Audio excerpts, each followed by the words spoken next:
They say children can see things we can't. We found a place where they all saw the same thing. Paranormal M investigated. Subscribe to hear what they saw and what's still there. The story of the haunted museum in my hometown.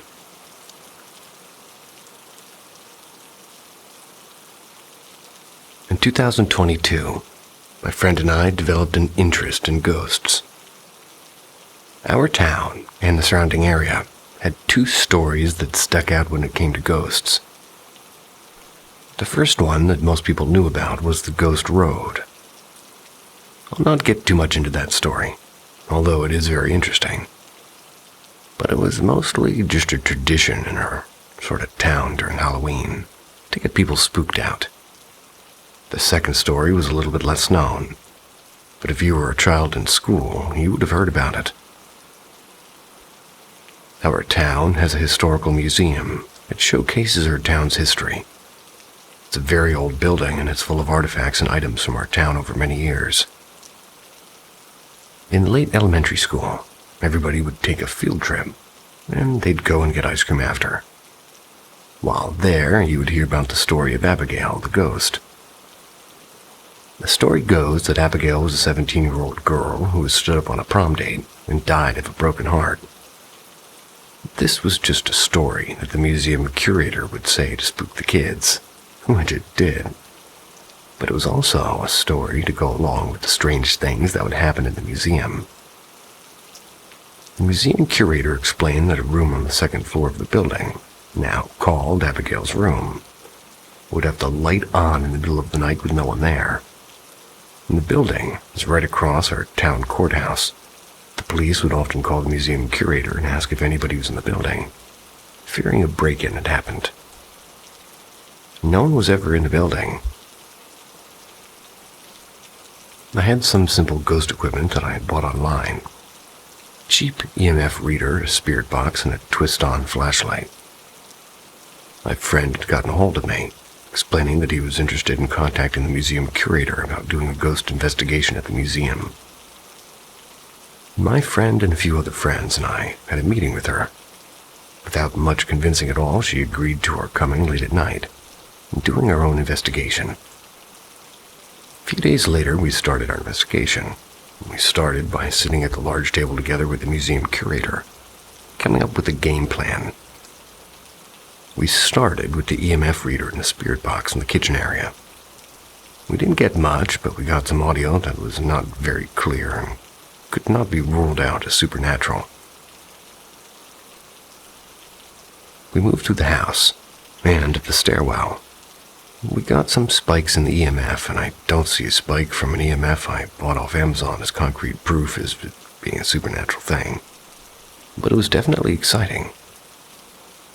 We moved to the second floor after going up an old spiral staircase. The first room was filled with old artifacts from the early 1900s. We moved through some rooms and got some voices on the spirit box and EMF spikes, but nothing too convincing. That was until we moved to the back room. The back room was small, filled with dresses and clothing.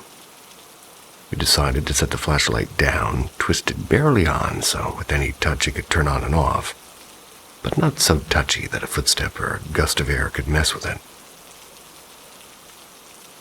The first thing we asked was, if there's anything here with us, can you please turn on the flashlight? Instantly, the flashlight turned on and we were all in shock. Can you please turn off the flashlight for us? Immediately it turned off, and we would ask many questions, and this was several years ago and can't remember them. And every question would be met with the flashlight's reps nodding. There was no time during the flashlight experiment that it would turn on or off without question, or being asked a question. We spent around 30 minutes talking to it before moving to the basement. The basement felt extremely off. We didn't get much from the EMF or spirit box, but the flashlight worked extremely well. We would ask questions down there, asking if this was the same spirit, and it responded that it was not. This spirit did not answer every question like the one before. It was only asking a few questions with a yes. Or answering, I'm sure. These questions were, are you a different spirit? Are you an evil spirit? And a question that ended up with us deciding to leave. Do you want to hurt us? After hearing that the spirit was not too fond of you, we ended up leaving that night. We had done a few more investigations there, not learning anything new. The last day we went, we sat down with the museum curator, explained to us that maybe we could make some money off of this. Maybe we could do something with it, maybe during Halloween, and after this discussion in the museum, our investigations never came back with anything. No flashlight turning on or off, and no EMF and no spirit box. Later, my friend would see the museum curator at the store and speak with her. She explained that the whole investigation at the museum changed how she thought about everything. This was one of the 2 houses that I'd investigated in my town. The other building I'd investigated was much more exciting. It scared me for a long time. It was previously an adult daycare building. It had been reported haunted through the years it was open. And I can assure you it was still haunted when we investigated it. If anybody'd like that story, I'll gladly tell that one as well. Has anybody else had any similar experiences, and does anybody else use the flashlights?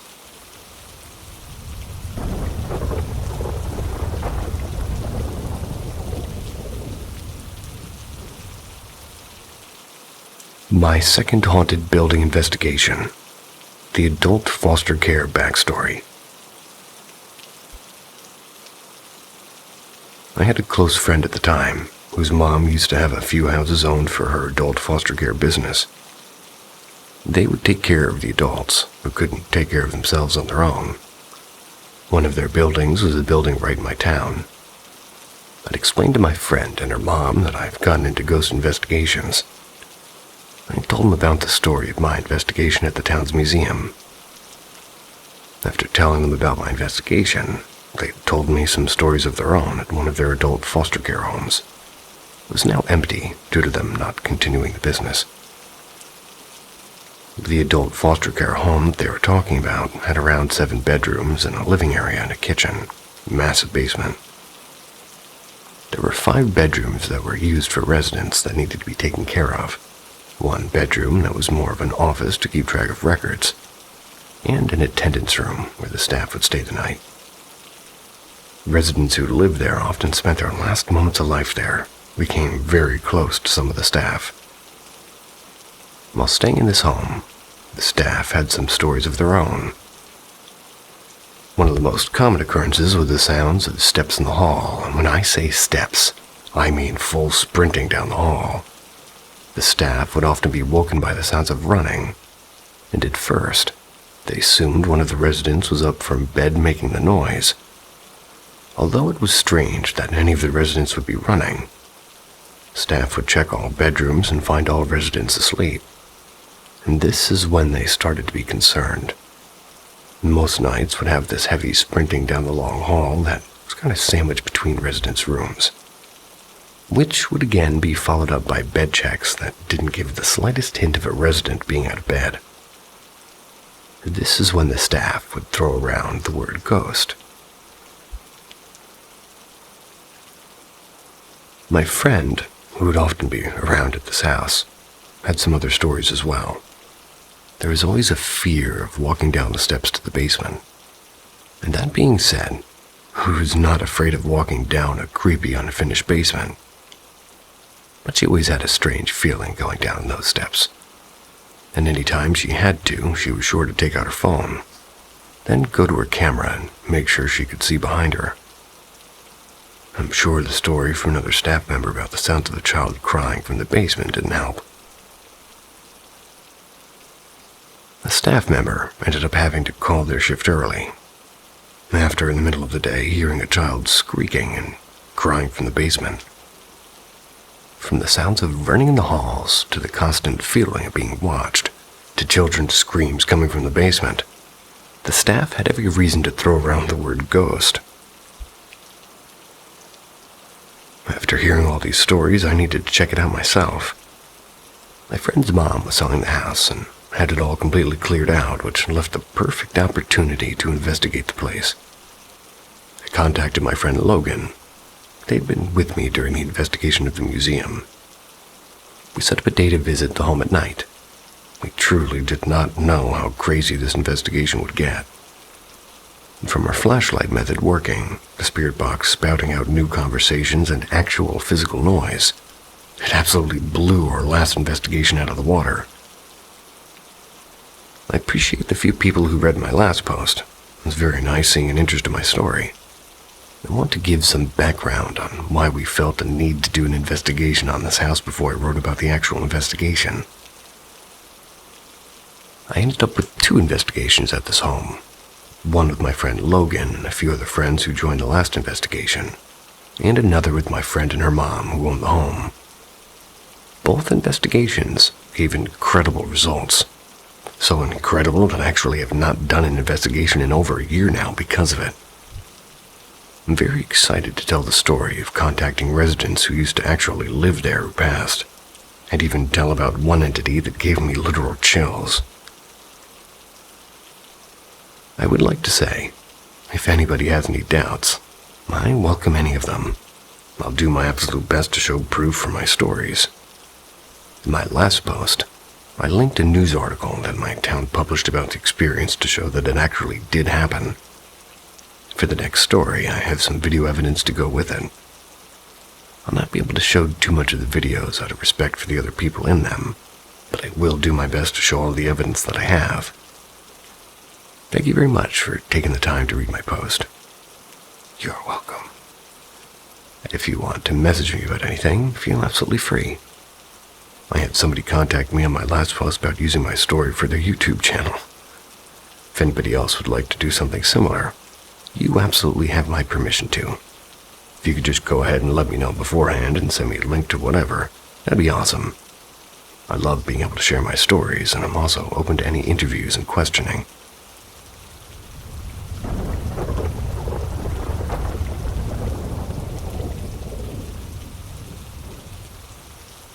Ghost at Work. True story. This happened about 4 years ago. I was working in a popular jewelry shop in a shopping center. It was a late shift, probably 8:30 or 9. There was me and 2 other staff members on shift. A bit of background for the story. When you're in our shop, the only way to enter is the only way to enter the staff area. It's through one door. You can get to the small office through here, which has 2 doors. One that leads to a walkway to the toilet and onto the shop floor, and another that leads to the storage area.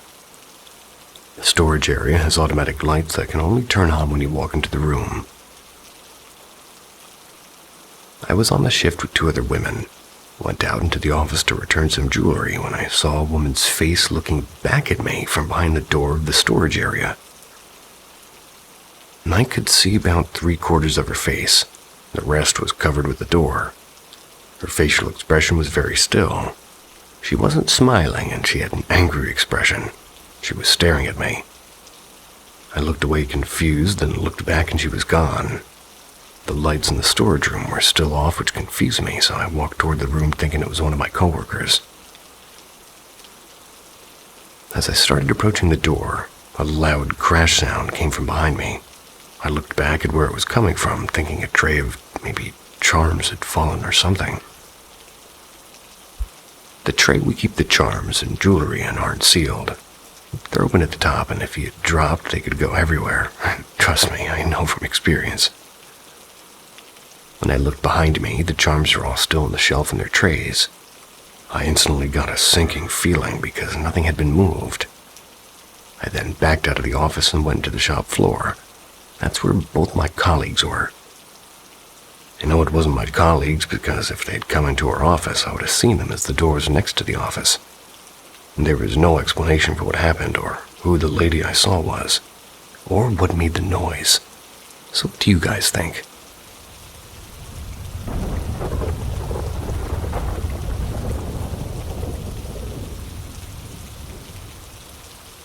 Ouija board gone wrong.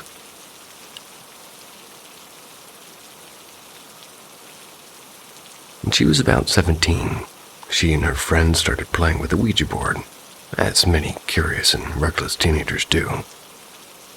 At first, they asked silly, trivial questions, and to their surprise, the board would respond with accurate answers. Then they moved on to asking about boys they liked and crushes and relationships. Typical teenage stuff. After a few nights, they started to ask deeper, more unsettling questions. They asked who or what they were talking to, and sometimes the board would say something like, "I'm a woman who lived in the 1850s. Other times, it claimed to be like a 13-year-old boy who died in the 70s. The answers were inconsistent, but oddly, it always felt like the same presence.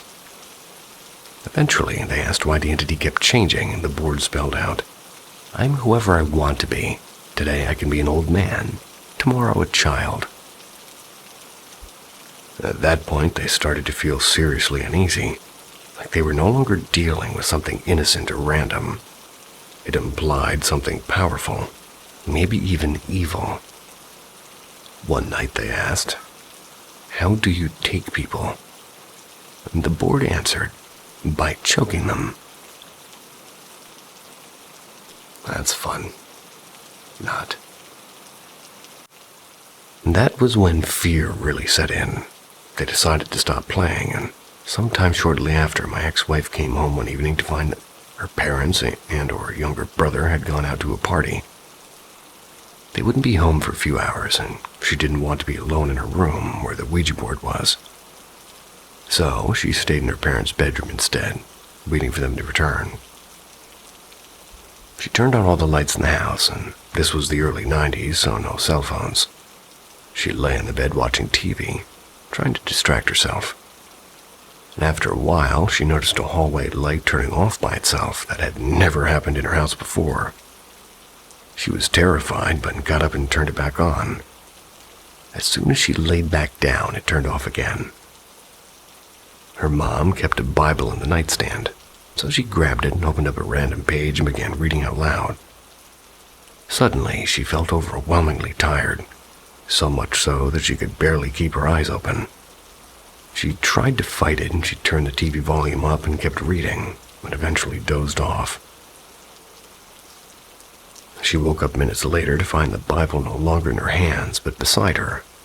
She grabbed it again and kept reading. I always asked her why she didn't just run outside, but she said she was too scared to leave the room to run down that dark hallway. Eventually, she fell asleep again, only to wake up to a terrifying sensation. Something was grabbing her ankles. She felt it moving slowly up her legs and over her shins and her thighs and her waist until it reached her throat. Then it began choking her. The lights were still on, but there was nothing visible in front of her. She said she started kicking and gasping and struggling, and she remembered her mom also had a crucifix in the nightstand. She wrestled her way to the drawer and found it, clutched it to her chest, and started praying. "Please, God, help me. I swear I'll never play with that thing again." And then, whatever was choking her suddenly let go. She ran out of the house and waited by the curb until her parents came home. When she told them what happened, they dismissed it as a nightmare. Still, she was so shaken she refused to sleep alone and spent the night in her parents' bed. The next day, exhausted from lack of sleep, she tried to nap in her room around 2 or 3 in the afternoon. Not long after lying down, she felt something tugging at the foot of her blanket. She assumed it was her dog until it persisted. When she looked up, she saw what she can only describe as a boy around 8 to 10 years old, but no taller than 18 inches. He had a child's face, but his body was small, proportioned like an adult in miniature. He stood at the foot of her bed just staring. No smile, no expression. His dark hair was neatly combed to the side, and he wore a one-piece garment, almost like a toga. She was so shocked she couldn't scream. Then after a few seconds, the small figure walked into her closet. She bolted from the room and ran to her parents. Again, they didn't believe her. Her dad checked the closet and there was nothing. And that night, while trying to sleep, the closet door slowly opened, just a few inches. Nothing came out, but it moved. She ran to her parents' room again, and the next day before going to bed, she tied the closet door shut with a cable. That night, she heard the doors slowly tugging, then violently shaking, like something trapped inside. The following day, one of the girls that she had played the Ouija board with, she came over. She wanted to ask the board something about her boyfriend, suspecting that he was cheating. My ex told her, "No, something really bad happened. I don't want it here anymore. Please take it." But the friend begged, just one more time. Reluctantly, my ex agreed. They sat down, placed their hands on the planchette, and before they could even ask a question, the board began spelling out my ex's name. "Pamela, remember your promise to God. Don't break it, because next time I'll take you." And that was the last straw. She threw the board away. Years later, when I first met her, she still lived in that house, and she actually showed me the closet handles where she had tied the cables. You could see the wear and the scratch marks, like something had been trying to force its way out. For years, she refused to watch horror movies or even hear the word Ouija. For a long time, we slept with the lamp on just in case. After she got rid of the board, nothing else ever happened, but the fear stayed with her.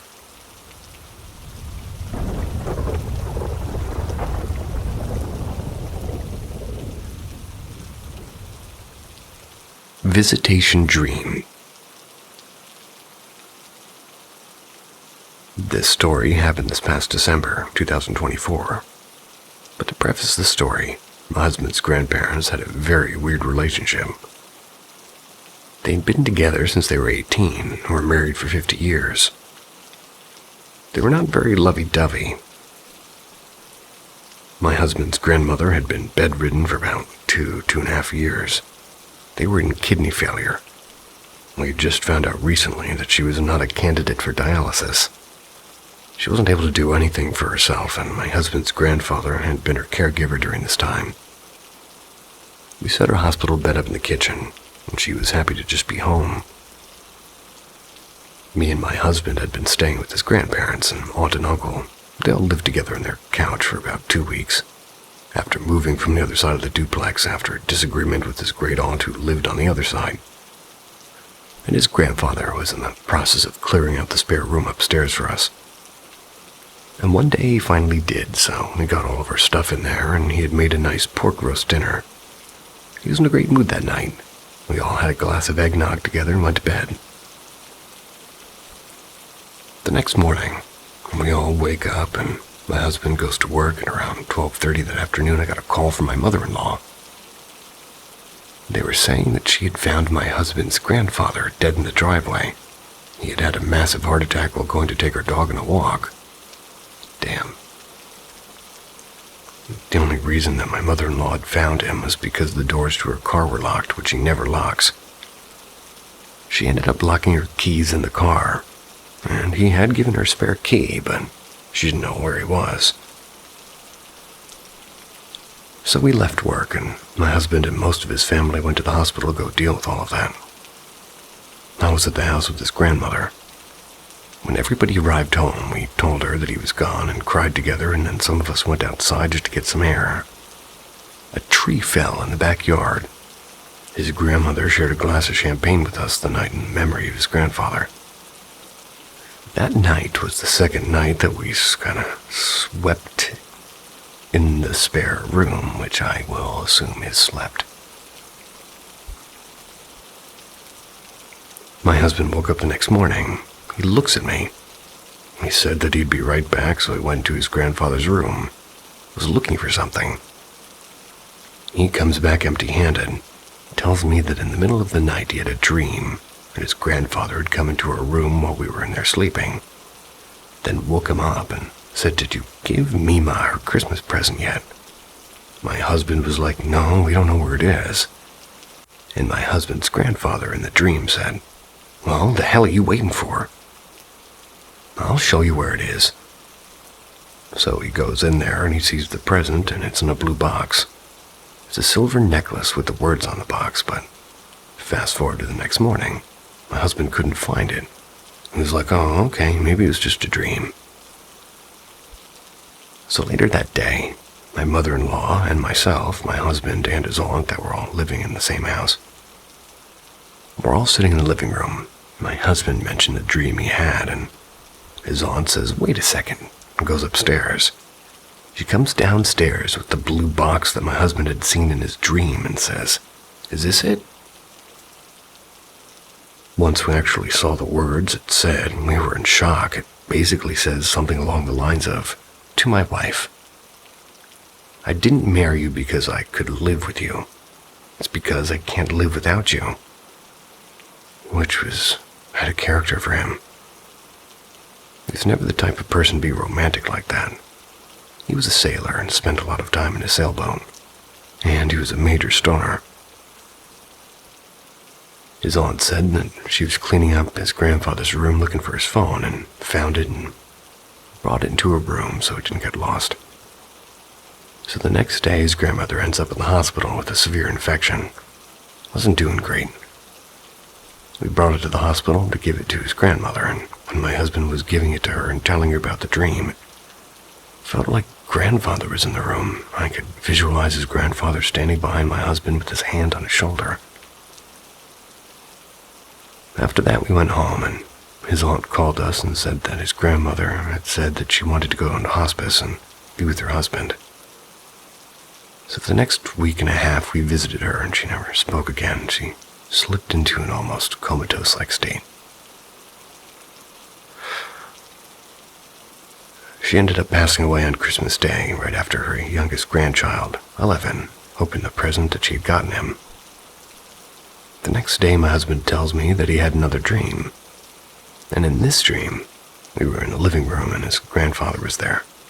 But he looked younger, more put together, and he ran up and hugged his grandfather and told him that he missed him. After about a minute of him hugging him, he said that, that's enough.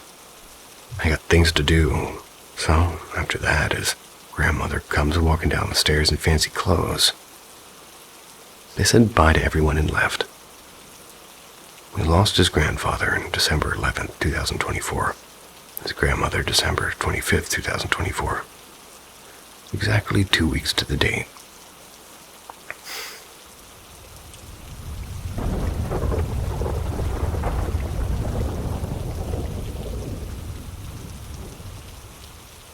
My haunted house.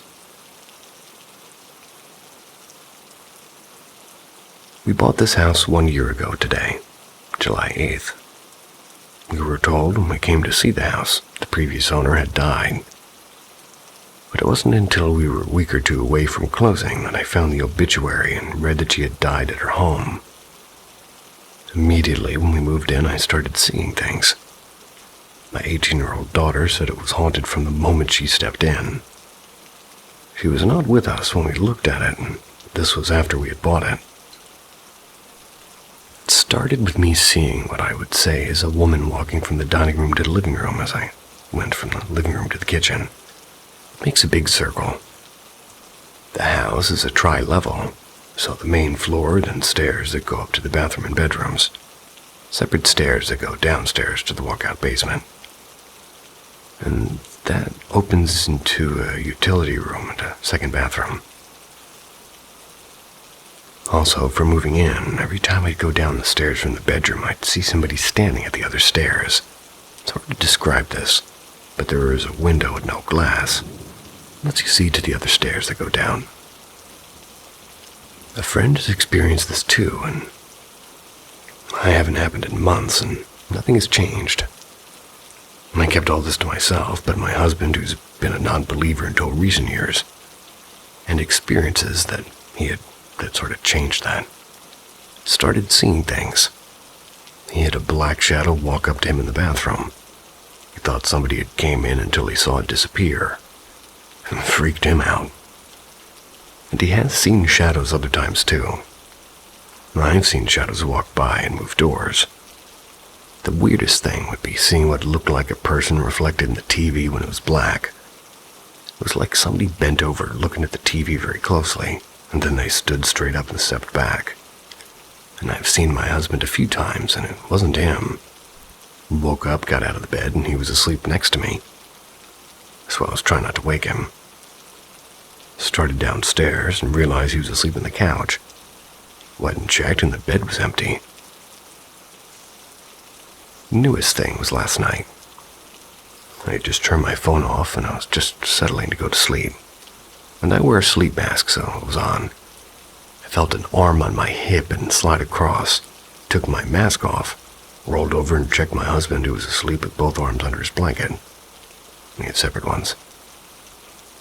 I hadn't felt him move, and this is the first time it's touched me. Very weird. Before somebody asks, yes, I have cats, but my door stays shut. They're not allowed in my room. Sorry this is long. It's not even everything that's happened, but a big chunk of it. I should tell some of my other ghost stories sometime.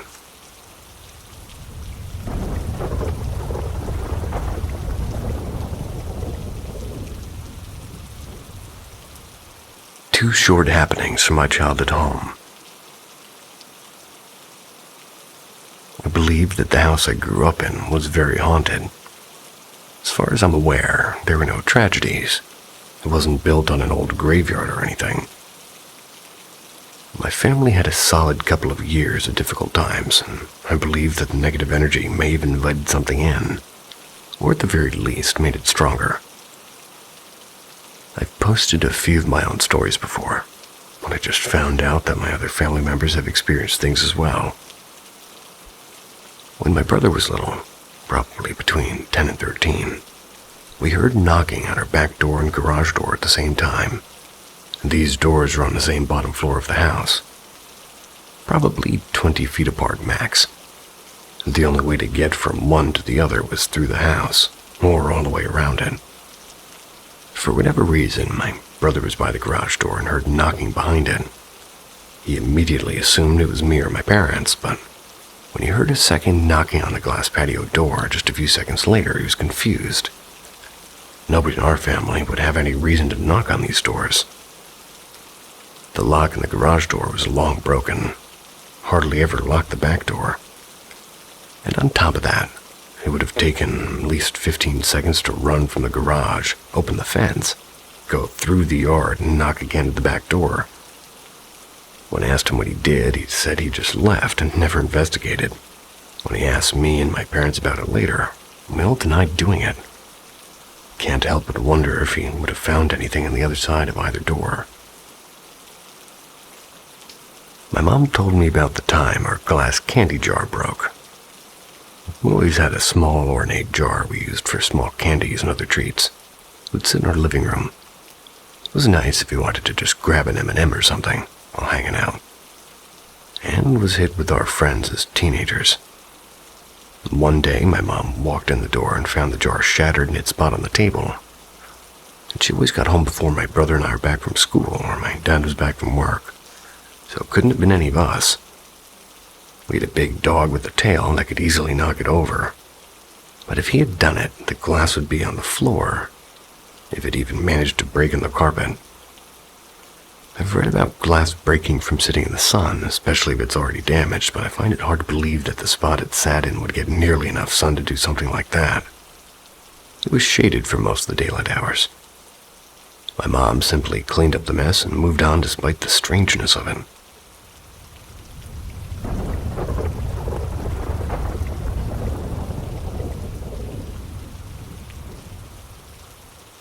I'm beginning to think all of these aren't just coincidences.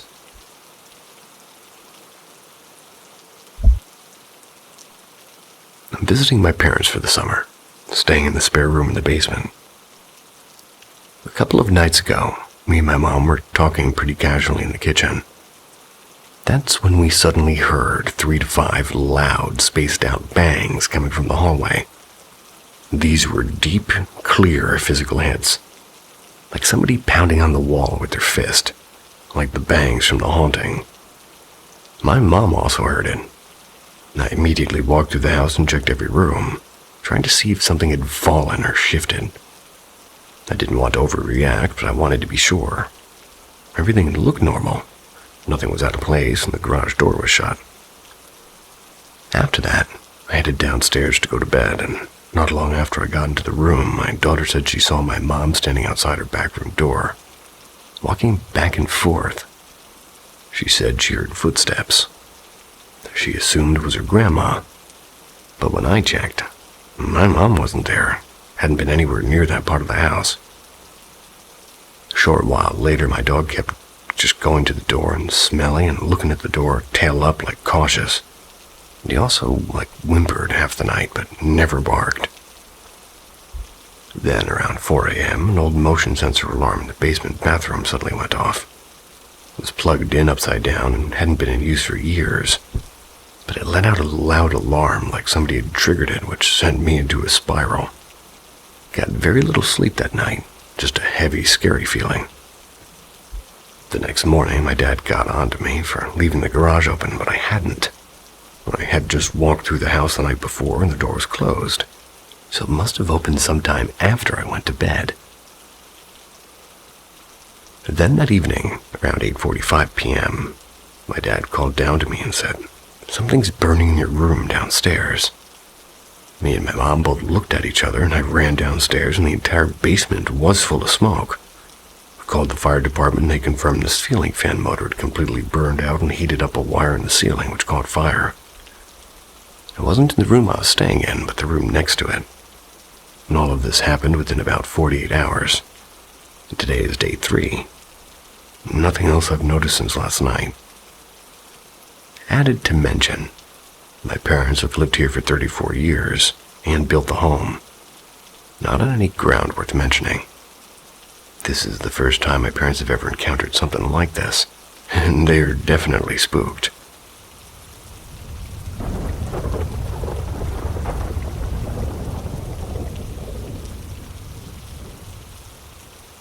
Star falling into my room. Please help me understand. When I was a little girl, maybe 7 or 8, I had this thing happen to me that I think about all the time now. I completely forgot it for years, really forgot. Till recently, it just came out of me while I was talking, and now I can't stop talking about it. It was real, and I know it happened. I was in bed with a tooth underneath my pillow, waiting for the tooth fairy. I always sleep in my stomach, but this time I'd flipped onto my back because I was waiting for my dad to come and tuck me in. I remember being really excited. I was not sleepy. I was wide awake watching the sliver of sky I could see from my window. Just a little strip between the storm blinds and the neighbor's house.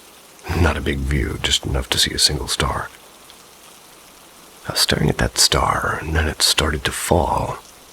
It began small, like it was way up in the sky, but it got bigger as it came closer, like a glowing orb. Not perfectly round, more like a pulsing, glowing, spiky or round shape that stretched larger as it got closer. And as it got bigger and came toward me, I heard this buzzing sound. Not loud, but definitely there, like a hum. Like something electrical but soft and, very soft. The sound's not the important thing here. The sound was like almost to cover the sound of anything else in my reality as the light was getting closer. I was completely frozen. I couldn't move, not even blink. But I wasn't scared, I was just stuck, watching this happen. The star got bigger and bigger until it was huge, and it came through my window. It didn't break anything, it just entered, like it phased into the room. The light completely took over my vision, and I couldn't see my bed, the walls, or anything. Just pure white light. Total whiteout. It's like it entered me. Then suddenly I gasped and I sat up like my whole body jolted upright. And time had passed because the dollar was under my pillow and the tooth was gone. My dad wasn't in the bathroom anymore like he had been when I first lay down. I'd seen the light under the door and heard him washing his hands, but now it was quiet and it was done, and I'd missed it. But to me, it felt like no time had passed at all, like the whole thing was maybe an instant. I grabbed the dollar and I ran to wake up my dad, telling him I saw the tooth fairy, because that's what I thought it was at the time. That was how my little kid brain tried to make sense of it, but he said, okay, and brushed it off. But I know I wasn't asleep. I was awake and excited and watching. This wasn't a dream, it really happened. The only other time I've seen something shaped like that, this featureless glowing being or presence, was when I was 16. I had this dream where I floated into a different place. It was like sky above the sky below. I was just drifting inside of it, very surreal and dualistic. There was this massive wall of light, and from inside it something started walking toward me. It didn't have a face or arms or features, but I knew it was a being, and it just pushed me back and said, "Not yet." And that was all. Then I was suddenly back in my body again. The shape of that thing, the way it moved forward and how I just couldn't resist it. That's exactly what this light star thing felt like as I entered my room. Not threatening, just undeniable, like it was coming no matter what. I don't know what it was. I don't know why it happened to me. Didn't even remember it happened until very recently. I guess I tucked it away. Told maybe 1 or 2 people, but it came back online about a year ago, and I'm so curious to understand what it meant for me as I'm learning to understand myself. So I just want to know, has anybody ever had something like this happen to them? A star falling from the sky, getting bigger and entering your room, filling it with light and then just being gone. No vision, no message, just that. Not astral projection, not sleep paralysis. I'm talking about a star falling into your room at night. Only the sticky green ones on the ceiling, for me.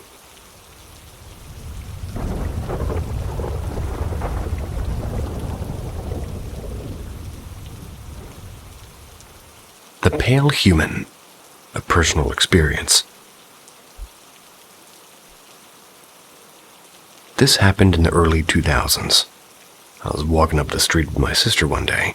It was when we were kids. And up our road, there used to be this karate school behind a small plaza, still there as of today. When we were walking by it, we noticed this great and small cellar door that was between some flowers. It was planted in front. We both decided to open it up and see what was down there. When we did, we noticed a pale person sitting down below with their head tucked between their knees. They were covered in cobwebs, and I noticed also that they were completely hairless. We called down and asked if they were okay, and when we did, the quote-unquote person looked up at us slowly. I felt my heart drop when I noticed they had no facial features whatsoever. Eyes, mouth, nose, eyebrows. I also noticed they were slowly becoming more pale and luminescent. My sister went pale and screamed as she had started running away. I closed the grate and ran as well. Eventually went back there, and when I did, I saw down there was just cobwebs and nothing else. Until this day, I still question what it was that I saw. A couple of things to add. We were young and didn't have phones at the time. It was later in the day, so nobody was around. We told her mom, but she didn't believe us, really. The hole was about maybe 10 or 11 feet deep and cave-like. I went back there years later with my best friend and uncovered the grate, and at this point the karate school was shut down, and there's now dirt covering the grate top. When I looked down, it still looked the same, but no cobwebs or anything. Spiders got evicted. Rent was too high.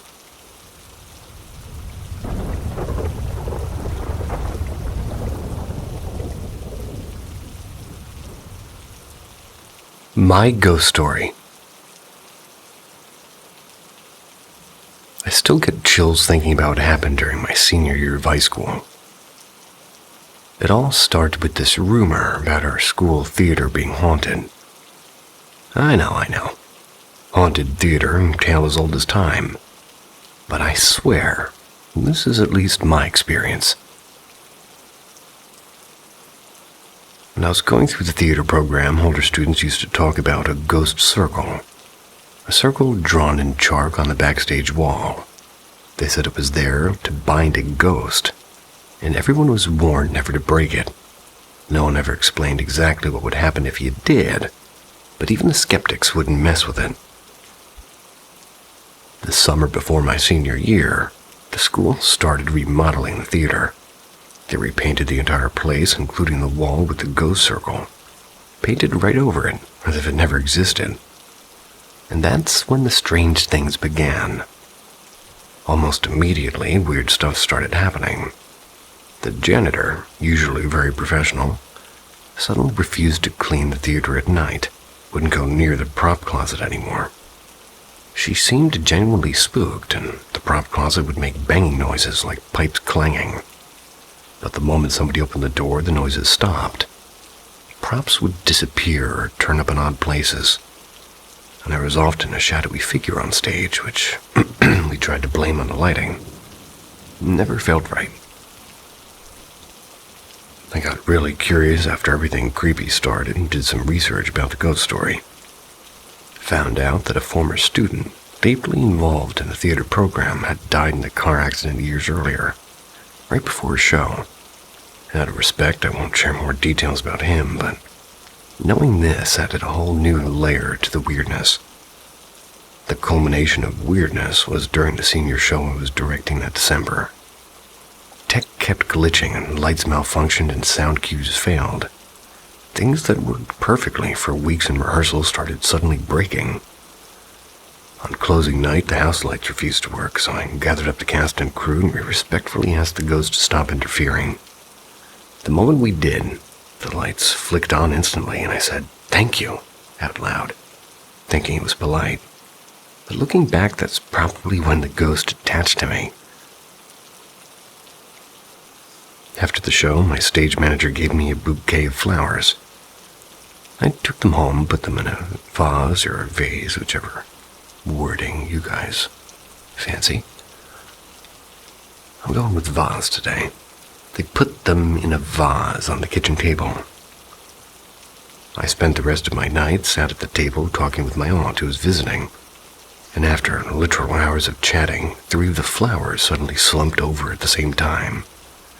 They didn't just bend, they looked like their stems had been cleanly cut, revealing the inside of the stems. I couldn't explain why or how it happened after they'd stood perfectly all evening. I didn't tell my aunt about the ghost then, even though it felt exactly like something we'd expect from the theater spirit. Weird things started happening at home. I slept in the finished basement, where my bed was in the corner, and the doorways only had curtains instead of doors. Sometimes I'd wake up to see the curtains swaying and thought it was just drafts.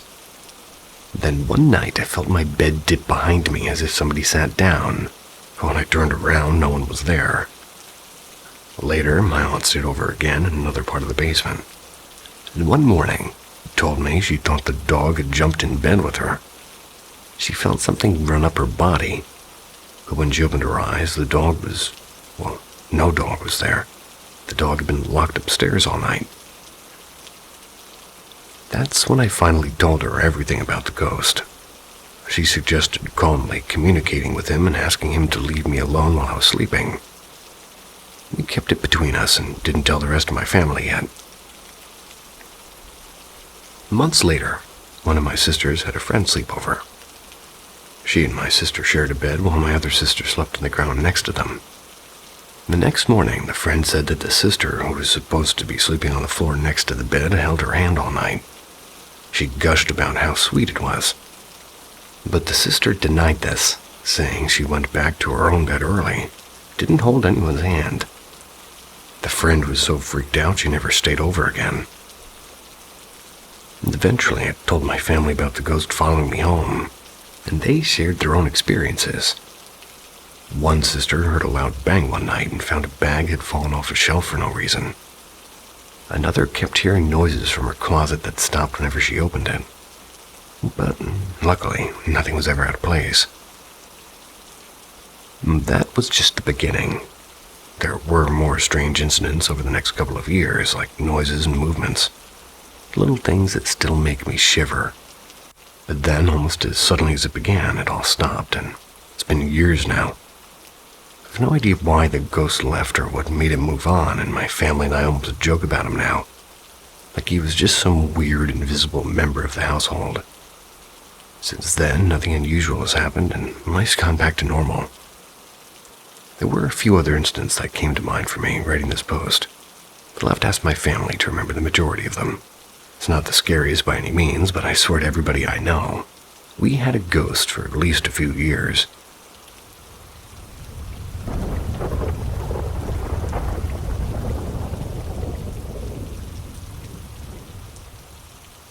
Strange activity in my home.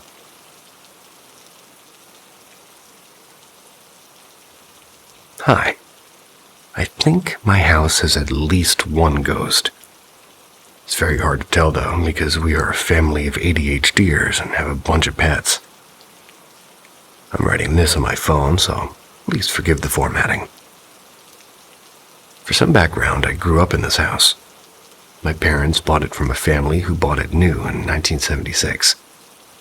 Only lived here for about 4 years.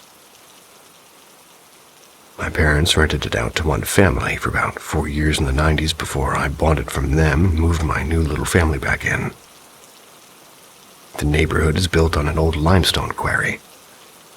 I've lived here for most of my life, except for a few years in my teens.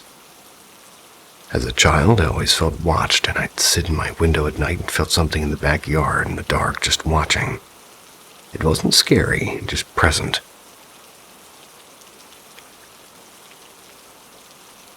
There's also a central part of the house, between the hall and the garage and laundry room, that feels spooky. My sister corroborated the spooky feeling one time when she was visiting and told me about a time when she was doing laundry. She was overcome with the feeling of get out. In my previous marriage, we had a lot of my then-husband's family living here. At one time, there were 7 children under the age of 12. All of them were afraid of this area. Multiple adults have pointed out that it feels eerie there as well.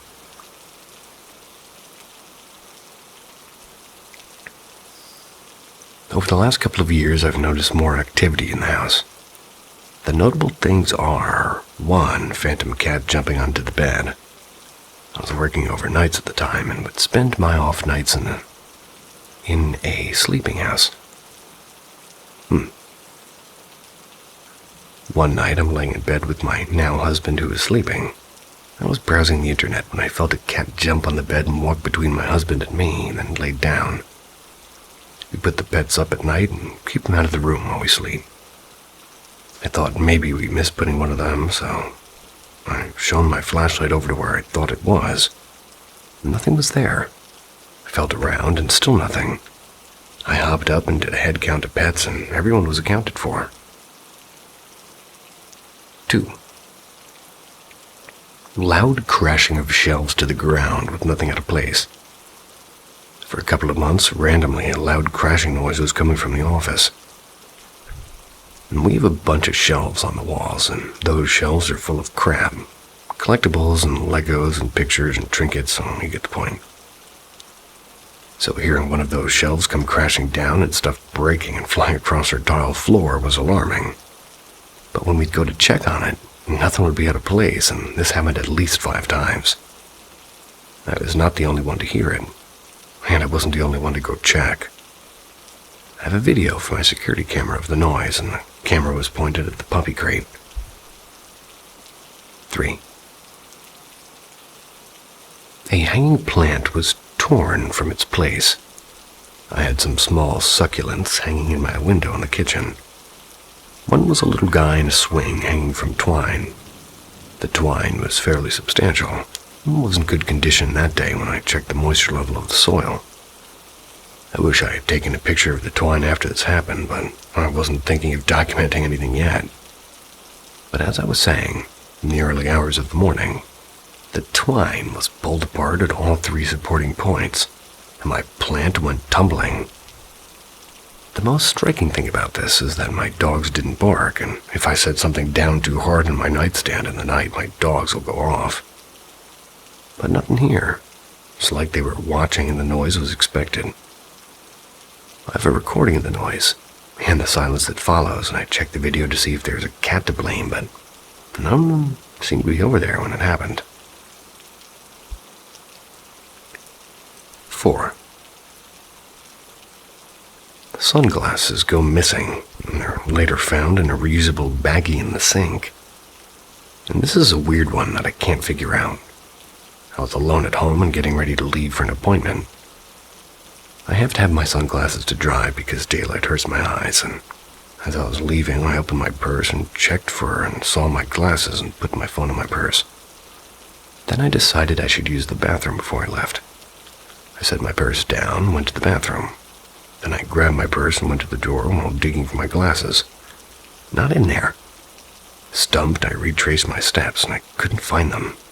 I searched for a few minutes but had to go, and when I got home again, I searched again and found nothing. And like I said, I have ADHD, so I'll often lose something I'm holding, but can usually find it. I keep looking and getting rather frustrated. I eventually pull my husband in to help look. Nothing. I give up for the evening and I go do the dishes, and in the sink inside of a reusable sandwich bag are my glasses. And this weirds me out enough to review my security camera footage because did I put them in there? No, I saw on the tape where I put the bag in the sink the night before. I saw me searching for the glasses, and then when my husband and I were talking about where they could be, I saw the bag open by itself. Like the ghost was trying to help or something. Well, I don't know. Seems so strange. These are the most recent and, well, most my attention-grabbing of incidents. There's always something weird happening, but 99% of the time I can attribute it immediately to my ADHD or pad.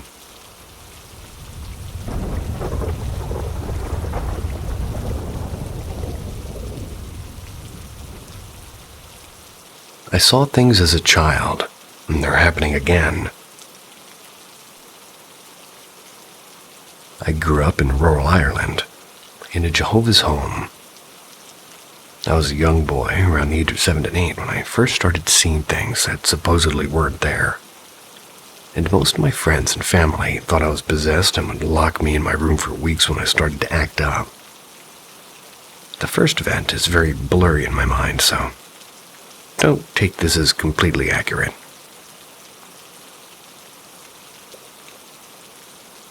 First spooky event. It was around midday. My mother was in the kitchen. My father went to Dublin with a few of JW friends, which I'm assuming is Jehovah's Witnesses friends, to preach there. I was outside playing with my brother, probably soccer or tag, and he asked me to get a bottle of water for Mom, so I go in and my mother's lying on the ground with a puddle of blood around her. I screamed, kneeled down to her side, and hugged her. Her body.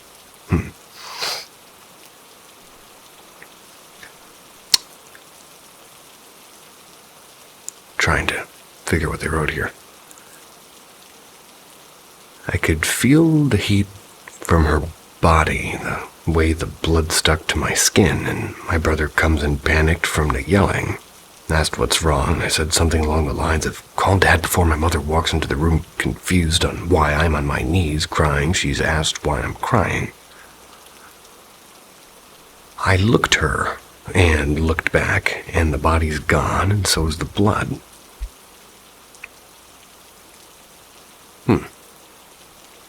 Second most fearful happening. I was about 11 or 12 then, and I had consistent hallucinations of one specific creature that called himself Bob.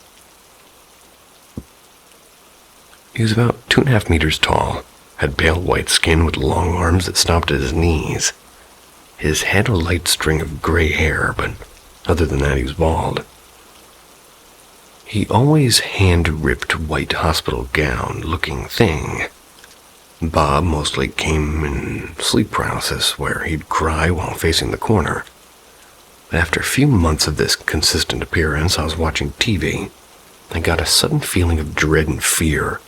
I looked behind me, and he was standing watching. This was the first time I'd ever seen his face, and he didn't have cheeks, and his mouth filled with huge teeth with small, fully black eyes. I jumped and quickly looked back, nor waiting to freak out. My different, in parentheses, brother, and he reached and grabbed my shoulder, and I stayed silent the rest of the day. and that night I slept under my bed, which is where I would sleep when I got scared at night, and haven't seen Bob till today. Current day, about 12 years after the last time I saw Bob, and he has been watching me again, and he hasn't done anything besides stare and cry yet. But I don't know what to do to really help stop these hallucinations. I don't want to see him anymore.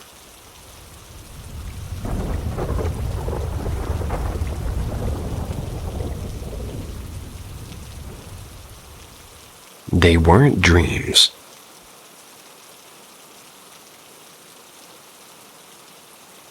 I've had what I consider to be paranormal experiences off and on my whole life, and a lot of these stories I've shared with many people offline. I might share those later here, but they'll definitely out me to people who know me in real life. In the States, you have Girl Scouts. In Canada, we have Girl Guides.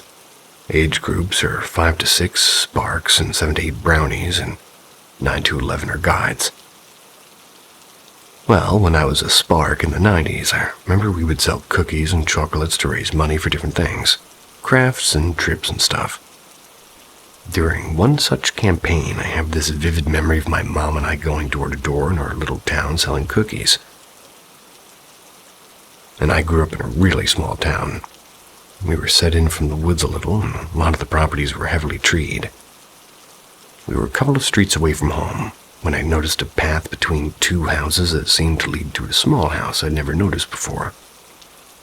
The cedars and bushes around it sort of concealed the structure, so I could see a chimney with smoke coming out. I asked my mom if we could go to that house. She kind of looked at me funny and said that there wasn't a house there.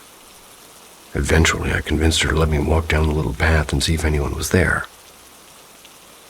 If I wasn't 100% sure that I was awake, I'd think I was dreaming. Mostly because my mom let me go down that path alone. But truthfully, as a child, it probably seemed way longer than it actually was. Probably like 10 feet. I pushed past the bushes and saw a very crudely built structure that was built with green metal and tinted glass. It was bigger than a shed, but definitely smaller than our house. And as I'd seen at the road, there was a little chimney sticking out of the top of the structure. I made my way up to the rectangle of metal that I assumed was the front door, and as I approached, I could hear the sound of metallic whirring inside, like some sort of machinery was running. The air around the house smelled weird, like an organic smell that was wrong. I don't know how to describe it, and I've only smelled it maybe one other time in my life. Reached up and I knocked on the door and listened as the knock seemed to echo around the inside of the house. After a moment, I heard something inside the house knock back. Something in my little girl brain said, "Get the fuck out." I ran down back the road where my mom was waiting. I didn't know what I'd just seen, and I just told her she was right and there was no house there. Moved on to the next property. When my brother and I were little, sometimes we'd get sick enough to run a fever and we'd hallucinate, or have really vivid dreams, and sometimes acting them out in our sleep. I remember one time I was dreaming that I was playing basketball, and I woke myself up sitting up with my hands in the air as if I'd just thrown the ball. One night, feverish, trying to sleep, but it had gotten to the time of night when my parents had gone to bed. The lights were off and the house was painfully silent. I started to hear a man singing. I was suddenly calmed and felt like everything was going to be fine, but there was a subtle feeling of unease underneath it all. The man singing seemed to get clearer in my mind, and I realized I was sitting cross-legged on the floor in a circle with other children, and the man sat straight across from me. He was singing and strumming an acoustic guitar, and I could smell that weird smell again. Organic and wrong. There were candles in a circle around us, and from there I finally faded off to sleep, but I was so creeped out the next morning when I remembered it. I don't know why, other than the smell, but these two memories seem to be linked. And as I grew up, I seemed to misplace which roads the weird little house was, and never saw it on the path again. The man didn't remind me of anybody I've known or met, and it would be really easy to just say that these were only dreams, nothing more. But I don't know. They didn't feel like dreams. And if you're still hearing my voice, well, this, too, is not a dream. And if they leak in there, hope they're sweet ones. See ya.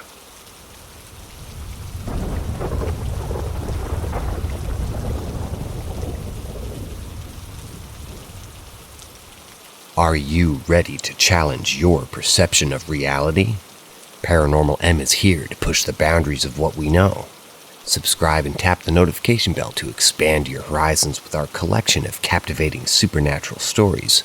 Uncle's Encounter with a La Diablesse. La Diablesse is a character in Caribbean folklore. It's a human woman usually having an attractive body and clothing, but a hideous face, which she keeps hidden. She has one human foot and one cow hoof. She lures males into the forest so that they get lost and can never find their way back, so they end up dying either by getting eaten by a wild animal or by some other gruesome means. This happened in Trinidad in the 80s. My uncle was living in the house that I live in presently, my grandfather's house that my mother inherited. In those days, it was my grandparents and their 8 children. My uncle was one of the older siblings and would work late-night shifts, so he would return at home between the hours of 11 p.m. and 1 a.m. Now, my street then wasn't as developed as it is now. There was a lot of bush and forested area, with a few houses scattered in between. My house is about a quarter-mile in, and the road wasn't paved in at the time. And it was kind of more of a track than a road. So one night when my uncle returned home from one of his late-night shifts, he saw in the distance a woman walking down the street. From the look of her clothing, he assumed it was my senile great-grandmother.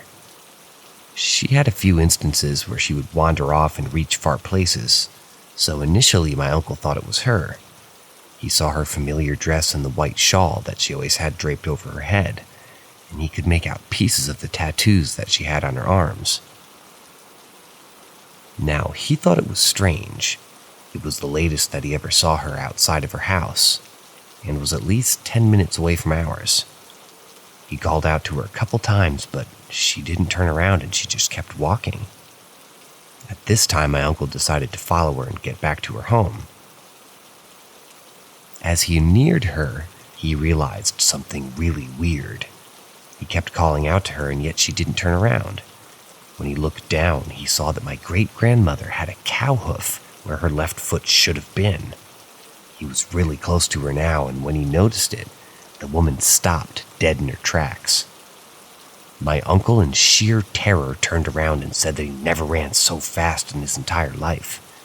He raced on home, and since that incident, he's always had my grandfather wait up for him until he eventually left that job.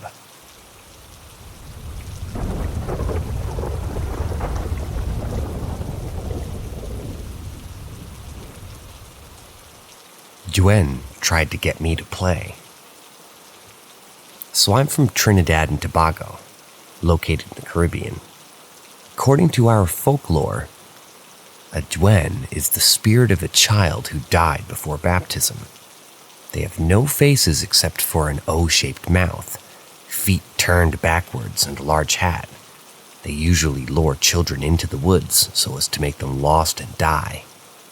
They also tend to be present at rivers and bamboo patches. Growing up, my grandparents and elder relatives would always warn me about them, considering that I live near a forested area and there's a river right behind my house. They used to say if Gwens heard somebody call your name, that they can take on the voices of those persons and use it to lure you in. I usually ignored their warning and would play close by the river by myself because I was an only child back then. One evening when I was about 10, I was in my hammock in the patio.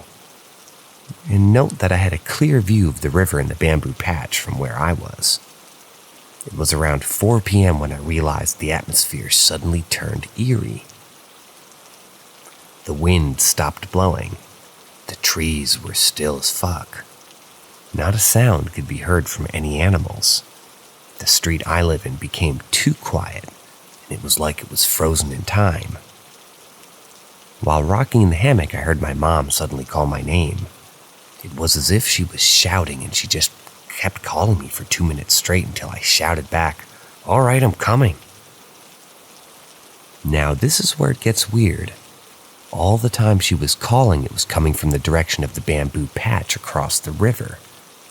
I was confused as to why my mom would be there, but my gut told me to check inside the house first. Walking through the house, I could still hear her calling me until I reached the back room and found my mom doing laundry. I asked if she was calling, and she said she never called me. I looked out the back door and the calling stopped. I asked my mom if she heard somebody calling my name, and she said she heard nothing. Since then, I stopped playing outside, and I had never heard my name called again, at least not from the other side of the river.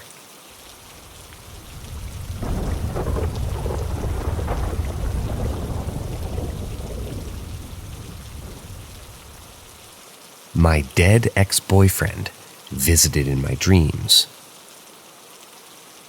I was a mess, wanted to die too, and just full sad that day and night. That's when I dreamt with him the first time. I told him I missed him, and he told me he missed me too. They told me he was pissed because his mom and aunt started giving away his stuff, then told me that he wanted me to keep his drum set. He was a drummer. But I told him I didn't want it, but I could keep a hoodie or something. He told me that he wanted no one to keep his drums, and I said sorry. I had no space to keep a drum set. Next day I went to his house and his mom told me that she wanted me to keep his drums. Told her the same, grabbed a hoodie, and she told me that he didn't want anybody else to have this, you know? I was weirded out but left. Next day, the house was robbed, and they just took the drum set, a PlayStation, and some food. Weird. Then he came back a couple of times just to walk and talk. And one of those times, he told me that his mom and aunt were all creepy, logging to his Facebook and MySpace account, and he was pissed again. I laughed and told him, well, maybe it's their way of dealing with all this. He told me he didn't care, but wanted me to change the passwords.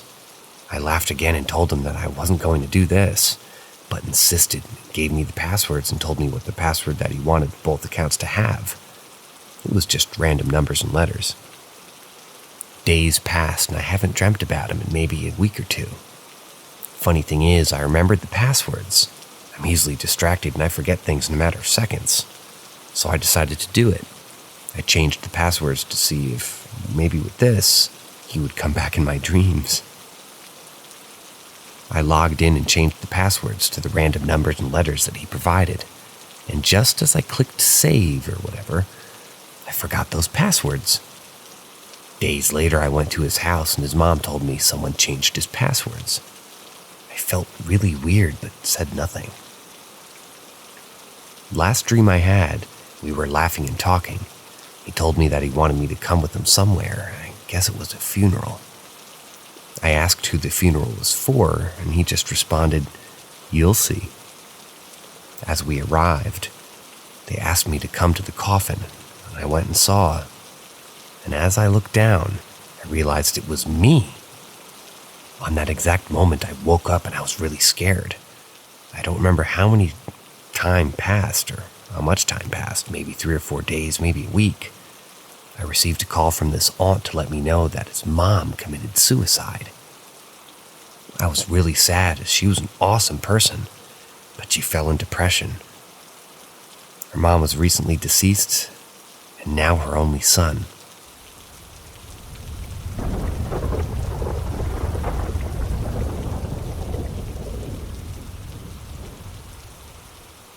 I think I have a Civil War soldier protecting me. It started a few months ago. I want to say November, but I'm not sure. I'm a theater student at a pretty small school in a smaller town, but it has a lot of history. Most notably, the college I go to is very old, and it used to be used as a Civil War hospital way back in the day, but that's beside the point. In November, my teacher had the idea to make some monologues based on some of the people who have passed in our small town. The role I was given was a soldier, a Confederate. His name was Abraham Jurganus. The monologue was that a friend of mine and we were playing these characters in a funny way. Abraham was mad that he didn't die in battle, and he was complaining about it. Him and several others died of smallpox. It was funny, but never sat right with me. That wasn't the weird part, though. One day, me and my girlfriend were bored and decided to go to the graveyard to find Abraham's grave, figure out more about him, and do some field research for the show. We get there and we go over to where the Civil War graves are, and I found him. His grave was renovated and looked considerably nicer than the others. I found out that he was private, which meant that he was no older than me, maybe even just as old as I am, 19. But I also realized that he died on Christmas Day, which is awful. But I kneeled down to put some flowers down and just said something like, "I respect you even though I'm playing you in a humor-like tone." I did it because, well, why not? And ever since that day, strange things have been happening. The first time I knew something was off was when I was driving with my girlfriend. It was late and we were just driving and talking. But I make a turn, and I see a man standing in the middle of the road. He was black, as in his whole body was black, like a shadow man. I looked at him, blinked, and he was gone. And I knew it was Abraham, like I sensed his presence. But the strange part is that my girlfriend bursted into tears out of nowhere. She said that it was an overwhelming feeling. She just felt so upset and hurt, and it's gotten even bigger from there. Now the weird part is that he's not hurting me, and whenever I see him I don't feel scared or in any danger. I feel safe and calm, like he's my protector. And another thing is that our college is notoriously haunted, but all the spirits I've seen have been white, like a standard spirit, but Abraham is black. I just wanted to share this and get other opinions. Again, I can't stress this enough that he doesn't want to hurt me, or it doesn't feel like he wants to. I just want to know, like, why is he even here, I guess?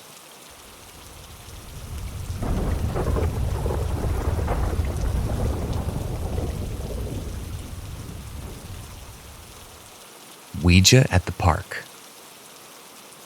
One Sunday about last year, my friend Jake and I wanted to do something fun and interesting, so we thought about doing a Ouija board. I got a sturdy piece of cardboard and Jake put the Ouija letters on it. We both thought it would be super fun or something. We knew about the stories of how they stay in your home forever if you invite them, and so we went to a park away from our neighborhood and set it up there. My friend told me that we had to allow the spirit to control us in order to have it work. That sort of scared me. First, we would ask, "Are there any spirits who would like to talk with us?" We asked that about 15 times. It started to seem hopeless. "Let's just do it one more time, and then we should just go home," I said. We asked again, "Are there any spirits who would like to talk with us?" And then Jake moved the circle onto the yes. Jake flipped out. I thought he was just being dumb because he didn't want to go back home. I was convinced that he moved it. "Dude, that's not funny at all. Stop moving it," I told him. He looked at me with a serious face and said, "I didn't move it. I thought you did." That's when I started to feel spooked, but it wasn't enough to get me away from there. "Okay then, I'll ask it something only I know," I said. I thought about my room. I had an old steelback iPod Touch at the bottom of my desk drawer, and I knew Jake didn't know about that. So I asked, "What is in the bottom desk drawer at my house?" And we spun the circle around on the board. It started to spell out I-P-O. I took my hands away and yelled, "Jake, did you go through my stuff?" He just looked at me in disbelief. "You're pranking me, aren't you?" he asked. That's when I realized this whole thing was real. "We're talking to a spirit?" Jake realized. Then we asked a bunch of stupid questions, stuff like, "What am I thinking?" It would tell us correctly every time. We asked its name and it said, "John." Then we asked, "Are you a peaceful spirit?" It said no. Then we asked, "Do you want to hurt us?" The circle slowly moved to yes. "Holy frick, man," Jake said. "I don't want to do this anymore." Jake stood up, and I was glad that he said that because I felt the same. We tossed the board into a gated area and ran back to my house. On the way, we passed a person walking their dog. The dog barked at us like crazy. I've never seen a dog barking so badly. That night I couldn't sleep. I kept thinking about that spirit. I thought it was in my room. I don't know if I thought about the spirit enough to make myself feel it in my own home, or if it was actually there. It was only a hint of a presence that I could feel, so I was unclear. A week later, I couldn't feel it anymore, and to this day, April 24th, 2021, I haven't felt it again. Don't mess with Ouija boards unless you want to screw up your life. We must have gotten lucky.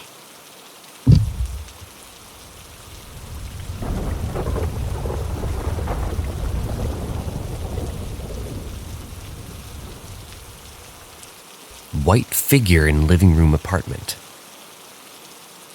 When I was in 6th grade, around 12 weeks in at school, my family and I moved in with my aunt, my mom's sister, only because my parents were going to invest in starting their own business, so this led to spending as little as possible and saving more. Things didn't work out between my parents and it led to a divorce. My mom got her own place and my dad was still renting a room from my aunt's apartment. I had been living with my aunt until I graduated from middle school, and it was just about time for me to enter high school until both my dad and aunt moved out and went their own way. This encounter occurred sometime between 2014 and 15. I was around 13 or 14. I'm just estimating since I don't quite remember the exact year and grade I was in at the time. Moving along. It was a weekend, the morning, and my aunt and her family were on their way to the church. I decided to stay home and not go with them since I always found church boring. No offense. "We'll be back later around the evening," my aunt said. As soon as they left, I put on Netflix. Relaxed, eating some chips with no worries in the world. I was watching Malcolm in the Middle, and I had my cousin's dog next to me on the couch sleeping. And eventually, a few episodes throughout the show, the dog decided to go into my cousin's room and sleep on his bed. As a habit, doors would always stay open from our rooms. A few hours go by as I'm watching the show, laughing, and suddenly my door slams shut. I assumed it was the air coming in from the window, but the odd thing was that I had my windows closed, so there was no way of the air coming in from anything other than the living room windows. I ignored it and said to myself, maybe I did leave the windows open, doubting myself. Shortly after, my cousin's dog starts barking for a quick 5 seconds and stops. A white lady-like figure appears from behind the wall, from the hall of our rooms. It was visible even though I was looking at it from the corner of my eyes. I ignored it and immediately thought that I was just tripping balls. Its head was becoming more visible as it was peeking. Skin was as white as paint with large black eyes and really long, wet-looking hair. I turned to look at it, and it hid. I go back to watching the show and once again peeks out once more. This time its hands were grasping onto the wall, and it showed its face up to its nose. Hands so white, fingers long and clear. At this point, I looked back towards it again, hoping that it would just leave me alone. It hid. I immediately opened the front door and called my mom, letting her know what happened. She was so confused and told me that it was because I was behaving badly. She offered to pick me up and go to her house, but I decided to stay. I kept the front door open to feel some sort of security. My aunt and her family arrived around 6 p.m., and I was afraid to tell my aunt what happened because I thought she would just laugh at me. But instead, she asked questions and was open to the whole situation. I've seen it too.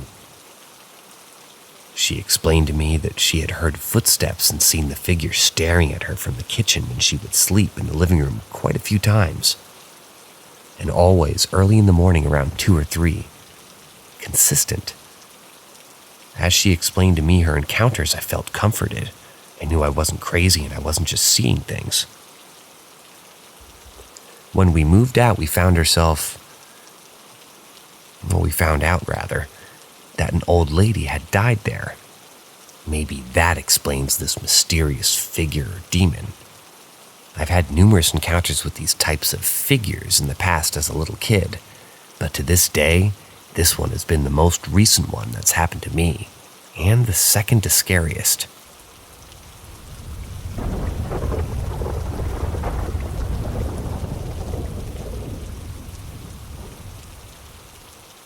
We had the same nightmare. This was a story from several years ago, staying at a cheap hotel in New England while visiting family. Before I begin, it's important to know that I'm not prone to nightmares, and generally pretty skeptical about occurrences that are out of the ordinary. The hotel room was closer to an apartment in some ways, with a full kitchen and a couple of chairs arranged in some attempt in a sitting room. It wasn't exactly clean. The floor tiles were sticky, and the windows sat streaked with grime. One large stain in the carpet was the color of dried blood. Murder Hotel, we kept calling it. But really, we didn't care. We were 15 and ecstatic to have a space away from our parents. After spending the day with family, we settled into the queen beds along the far wall of the room. There was no overhead light, and I remember how different the room looked in the glow of the sickly yellow lamps. Chills ran down my legs when I turned my back to the kitchen, but I didn't think much of it. I was a paranoid kid who read scary stories in the daytime but still slept with the nightlight. I decided that I wasn't chicken, and that there was nothing to do but ignore the feeling. After tossing and turning a little, I fell asleep, reassured by the sound of my sister snoring from the other bed. I was standing in the parking lot of my hometown's shopping center, alone except for a single figure in front of me. Whatever it was took the shape of a man. He was middle-aged, greasy brown hair hanging loosely around his shoulders, padded with flannel. Patches of gray flooded his poorly kept beard. His clothes were expensive, clean, and crisp, as though tailored for a special occasion. But the presence wasn't human. He felt hollow. Like under that skin was a cavity of slime and rot and darkness that lives in the space between the stars. The man turned to enter the building behind him, but before he could, dozens of creatures spring out from the shadows, sinking jaws into flesh and tearing claws into ironed clothes.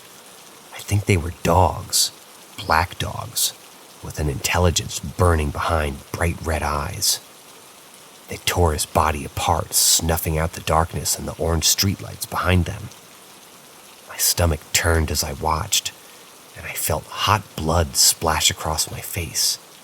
The man cried out with an inhuman scream.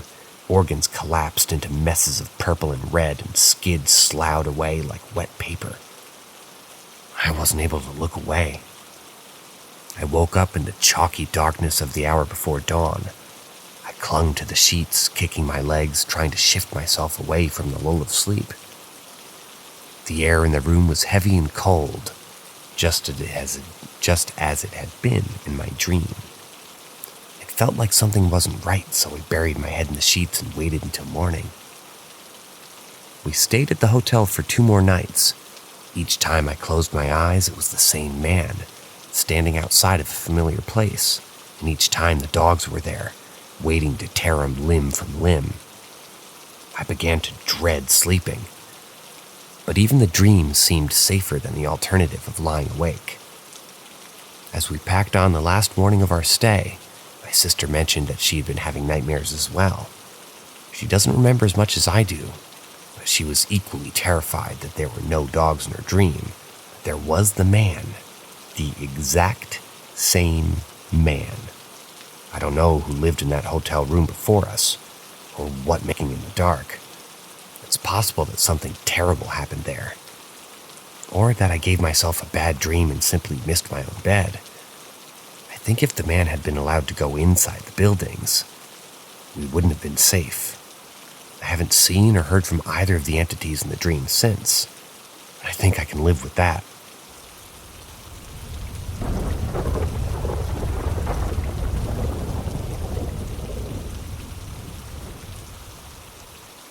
Lights in the Woods.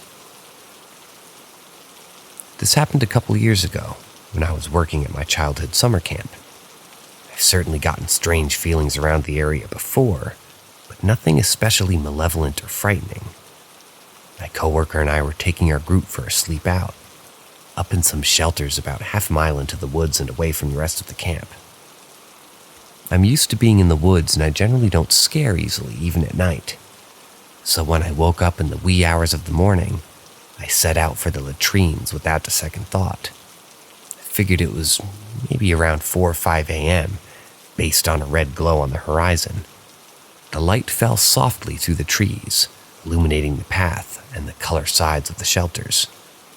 The walk was only a few hundred yards, but felt longer with only my flashlight. I was about halfway there before I heard something behind me. Again, I know those woods. I know what most animals in the area sound like. From the camp's horses to the local family of black bears. Whatever this was, it was huge. Its presence seemed to close in on me from all around, and I could hear twigs snapping, vines tearing, mud squelching underfoot. I'm not fast, and I knew that running on the uneven path in the dark wouldn't get me far. So I walked. I walked like I owned those woods, slowly and deliberately until I reached the light on the side of the latrine. The presence has faded. I was even starting to feel good, confident, like I could keep going, keep walking through the dark woods until I reached the sunrise. I had to tell myself to stop, to turn where I meant to turn, and I eventually returned to my shelter and I fell asleep. Maybe I would have forgotten about it all, if not for that sunrise. I've watched so many sunrises over the lake, I should have known better. That red light in the woods wasn't in the east, where it should have been. It was out by the western side of the pasture, blood red and a little too bright from what I was pretending to be. The more I think about it, the more it felt like I was being herded somewhere. I haven't met anyone with a similar experience, but my friends have theories from fairies to alien abduction. I'm not sure what I believe, but I'll never go to that part of the woods alone ever again.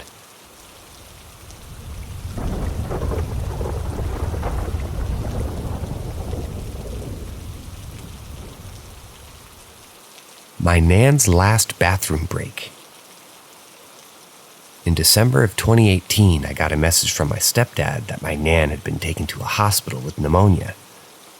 The second I read the message, I called him to ask what was going on, and he told me that she'd been a few days and she wasn't doing too good. I immediately got myself showered and dressed and then went straight to the hospital to see her. When I got to the hospital, I went straight up to her room and saw her lay there, and it broke me. More than I've ever been broken before. She looked terrible, thin, weak, barely holding on. I broke down and I just had to leave the room as she was still somewhat conscious of what was going on. She even thought that she was going home that day. My mom and stepdad were just looking after her and trying to do what they could do to help her. I spent a few hours there talking to her, but she couldn't even really respond back. But I have a couple things that she did say, that she needed the toilet, and of course, she could go to the toilet when she liked, given the situation. I head home later on and head to bed. I wake up the next morning and I tell my parents that I'll take over watching her so that they can go home and sleep.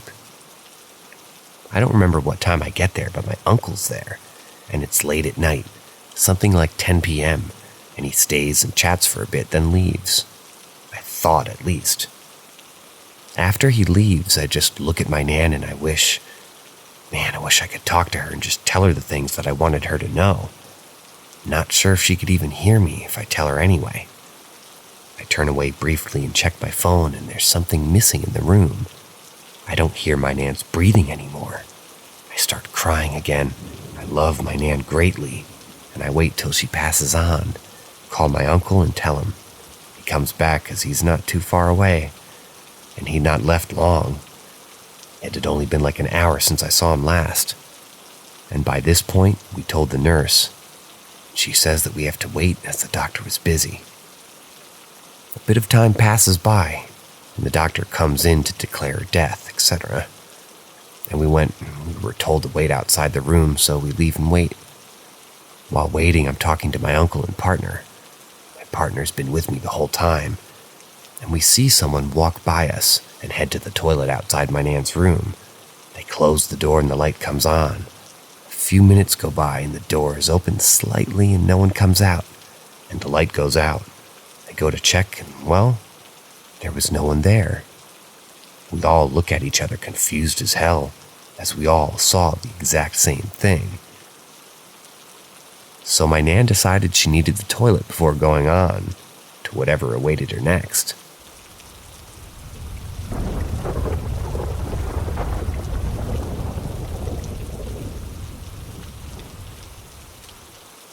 Backseat native. I'd say around 2004, a friend of mine decided to move out to Seminole Indian Reservation and bought a house in town called Naples, Florida, off of DeSoto Boulevard. At the time, this road was a narrow dirt road, and only a few homes off of said road. Middle of nowhere and deep into the woods. Beautiful home, just very secluded. He decided to have a housewarming party, which lasted well into the next morning. I was the guy that got to the party first and was usually the last to leave. I'd say that there's about 20 of us. I was spent and decided to leave around 3 a.m. or so. So I said my goodbyes and I took off, starting my journey down this dirt road. Mind you, no street lamps, and you're literally in the middle of the bush. At the time, I was really into cars, and one of my favorite upgrades was the audio system. Highs, lows, and mids. Thousands of dollars worth of audio equipment. Young and dumb.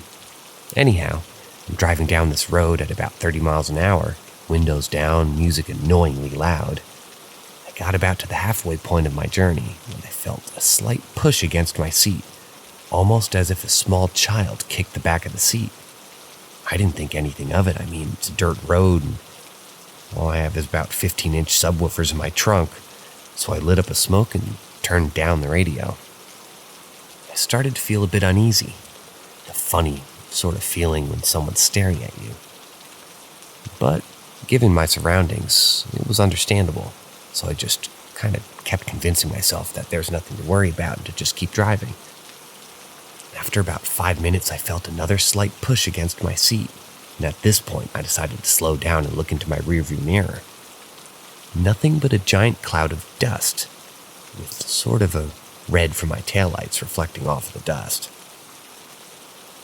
I decided to take a quick look into my back seat, and what I saw will never leave my mind, and I'll never forget.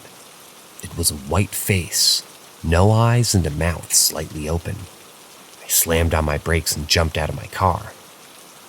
Now picture yourself in my shoes, dirt road, alone, and just witnessed something in your back seat, and the only light is coming from the very thing that you're supposed to feel safe in.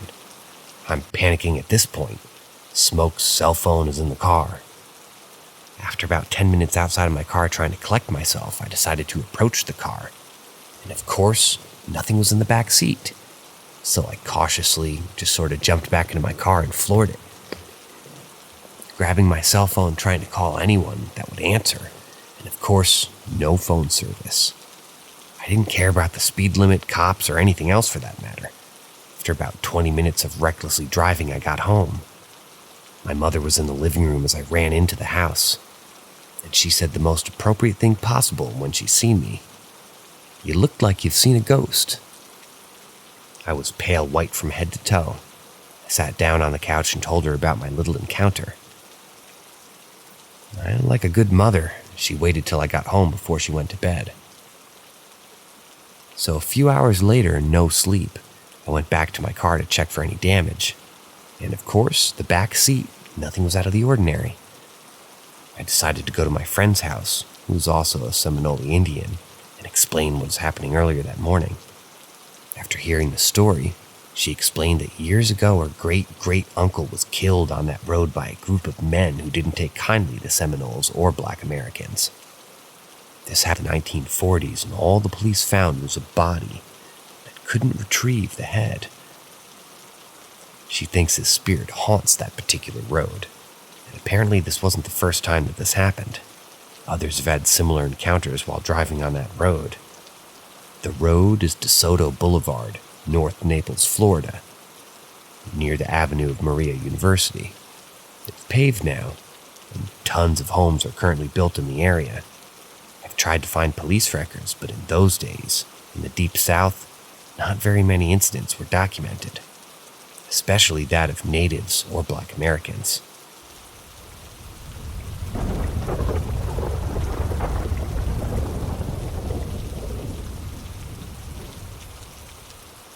Dead in the water. My grandparents moved from Ohio in the late 70s to start a life in Florida. An opportunity to manage a ranch was a dream come true for them. When I was about 8 years old, I used to visit them once a month for about 2 weeks each stay. Loved it. The smell of cow manure brings me to a special time in my life, but also brings me back horrifying memories. This ranch is located in Florida. I don't want to give you the name of the ranch for obvious reasons. Not much history was given to my grandparents before arriving, but shortly after the owner started to spill the beans. Bound by contract, my grandparents had an obligation to stay for the span of 10 years. The land had some native history as well as an unfortunate suicide in the front house of the property. An old Navy sailor hung himself several years before, and the land has several different ponds and trails, which made for awesome adventures. I had lots of fun until my strange experience. My father and I decided to go fishing at one of the more interesting ponds, and at the time I had no idea what made this pond interesting. Later, when I was an adult, I was told why. The pond was shaped like a donut and had a small mound in the center of the pond, around 40 feet from the shore from all.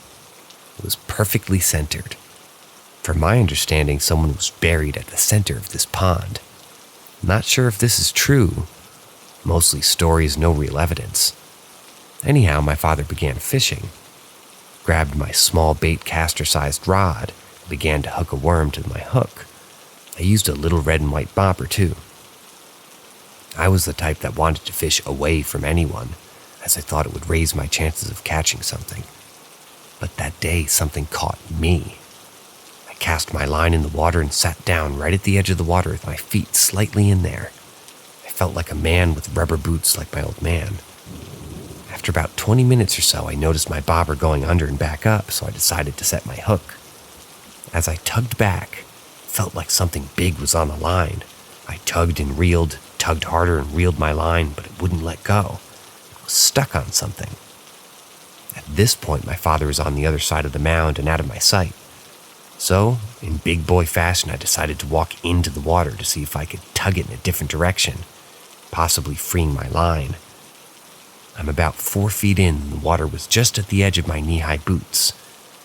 Not sure if this made sense, but I felt like it was what I was supposed to do. Finally, after tugging my line even harder, it was freed as if nothing was in it in the first place. And even my worm was still hanging on the hook. Feeling proud, I decided to walk out in the water and recast my line. This is where it gets crazy. So about 1 foot away from my foot forward to catch my balance, and a smaller stone dug itself into my shin of my left leg. Hurt like hell. As I realized what just happened, I go to pull my left leg forward, and I couldn't. I felt my foot pulling back. I struggled trying to pull my leg forward without spinning around. With the bum now in the water, I started to scream, yelling for my father, and it was my scream was falling on deaf ears. I'm being pulled into the water by something. Didn't feel my hands or anything actually on my foot. Just my leg was not free, and I was gradually going further into the water. I was yelling bloody murder at this point, and after 20 seconds of fighting and yelling, whatever had my foot let go. I was soaked and horrified. I ran to my father screaming, bleeding from my left leg and in somewhat of a shock. While yelling, I asked my father, "Why didn't you come when I was screaming?" My father, now shaking because of my reaction, "Son, I didn't hear any screaming. I couldn't even see you from this side." I'm Calming down a little bit at this point, I asked him again. His reply was the same. "I didn't hear you, son." Needless to say, after showing my father and explaining what happened to me, like most parents would, just shrugged it off and said my imagination got the best of me. I never fished on that property again. No one believes this actually happened. And trust me, this is something that sounds outlandish.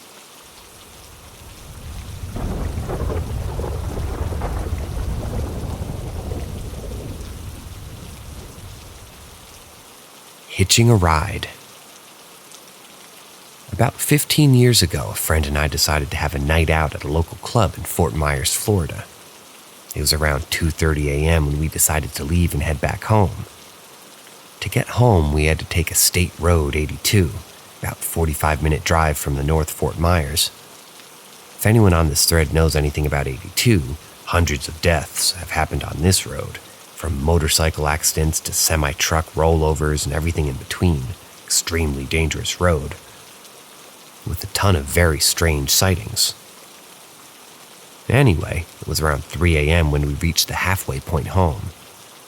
Windows halfway down, smoking cigarettes and listening to some Pastor Troy, when out of the blue we heard what sounded like very heavy rain hitting our car.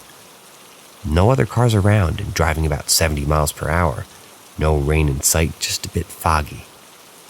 It startled the hell out of us, and it lasted for maybe a second, like we drove through a very tiny rainstorm. We looked at each other and just sort of shrugged it off and kept driving.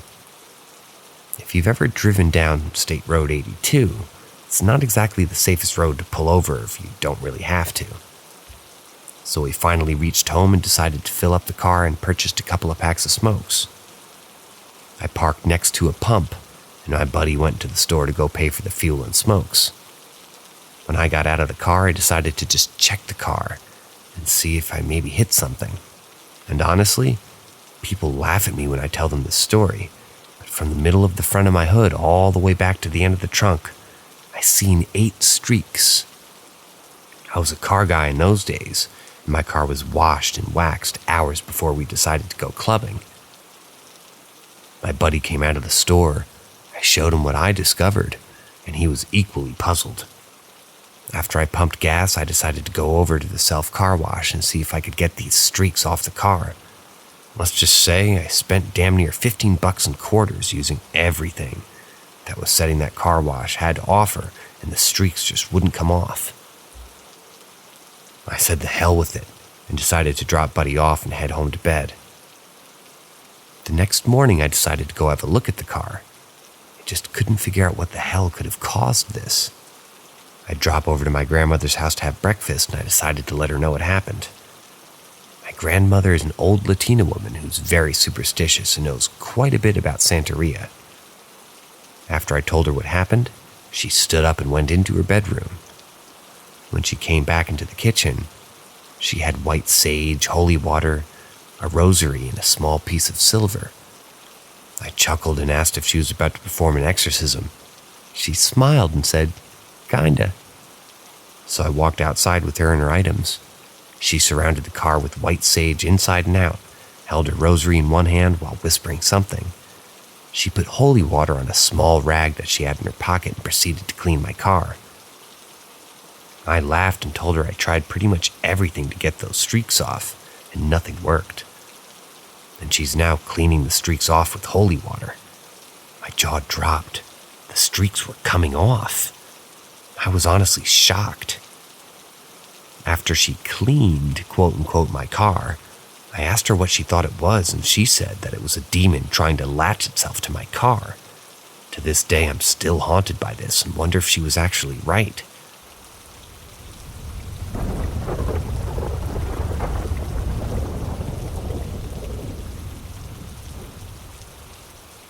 Past life dreams.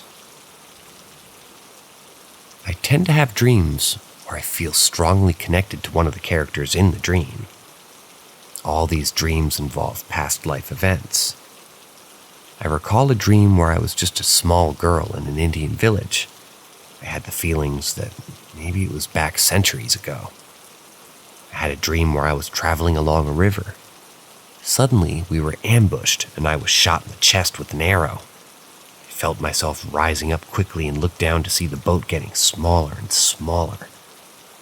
As I rose up, I saw the landscape laid out below me. It was a great plain with a forest in all directions as far as I could see. I had the feeling it was Russia, but I'm not sure when. I remember one where a man on board a sailing ship, dressed in the style of an 18th century. Another dream was me and a lady friend walking along the southern coast of England, above the white cliffs of Dover. I had the feeling that this was in the early 19th century. I had a very odd dream a few years ago where I was a soldier making my way through a sewage system. I was surrounded with bodies floating in the water, which came up to my knees. I had no fucking feeling of fear or even revulsion during the dream. It was just a matter of pushing the floating bodies out of the way so I could get through to safety. I think these dreams might all be connected to past lives that I've had.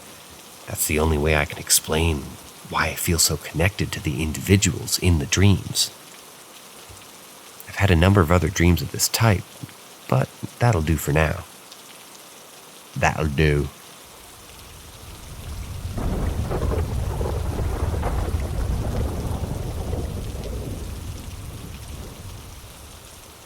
Did I invite something into my apartment? My first post here, but I felt the need to share, lest I go crazy. I've been a paranormal/witchery follower for my entire life. It's interesting, and it's led to quite a few minor experiences. My mother, who's had many more experiences and has more knowledge than me, always warned me not to mess with things, and until now, I really hadn't. As a short background, I recently moved into my own apartment, and I've been super stressed due to uni life. Looking for a way to de-stress, I was scrolling through TikTok and found a video about manifesting by putting yourself into a trance-like state and willing a connection. It honestly seemed like a good idea at the time. I did it, nothing happened, but I felt calmer, so I continued for a few weeks. A lot of the time with nothing specific in mind, just putting myself in a trance and reaching out. One time I felt a sudden sharp pain in my wrist that snapped me out of it immediately. No outside injuries, but it continued to hurt throughout the day. After that, things started getting weird.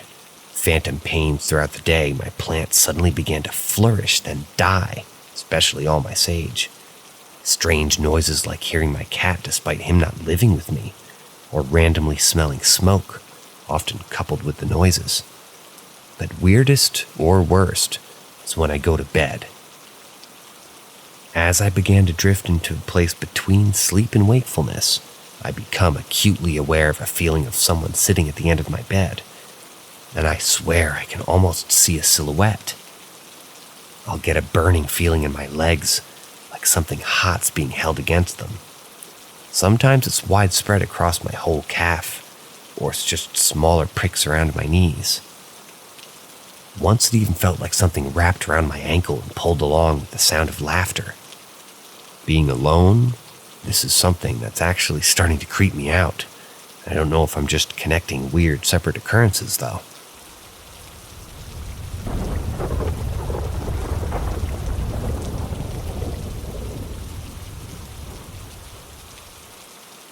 I thought it was sleep paralysis. My family would often move due to my dad's job.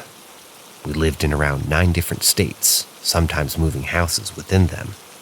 When I was 6, we had moved to Wisconsin in an older Victorian home that we soon found out was once the only house on what used to be a large farm until someone decided to turn it into a small town. On the first year I had fallen asleep with my mom in the living room, I had woken up at about 1 a.m. There was a clock on the opposite wall that the TV was on, and I had seen that it was about 20 feet away. On the bottom of the stairs was a woman.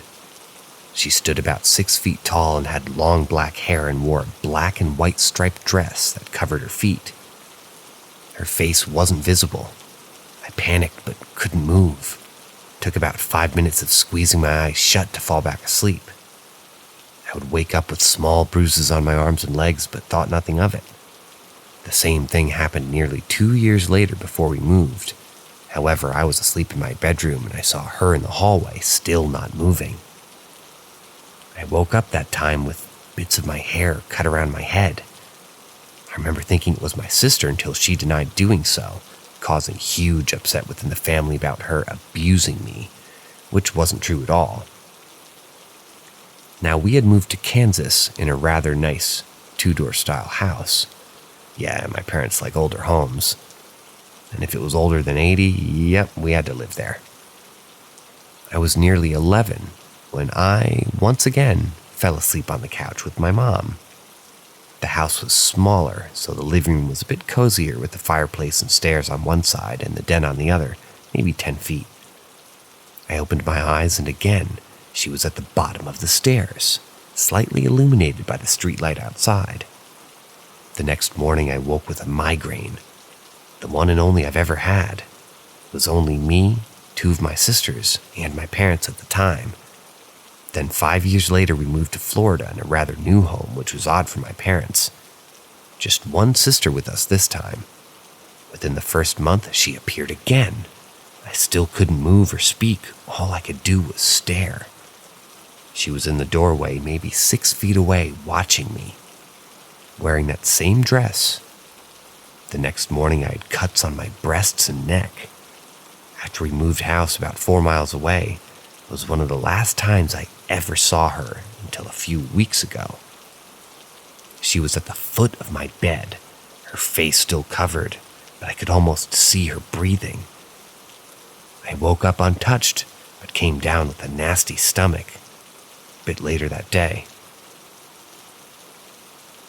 The last time I saw her, my parents and I just moved back from my childhood home in Michigan. It was my grandparents before they left. I had a room in the basement and I was rather happy with the setup. That was until exactly 1 year after I moved in did I sort of experience her. This time I refused to open my eyes, tired of being afraid, but I could hear her. She was right next to me, breathing in my ear. She didn't say anything at all, just breathed. The next morning I was unable to eat due to a nasty sore throat. See, I would assume this was just some sort of sleep paralysis, a demon or an overactive imagination.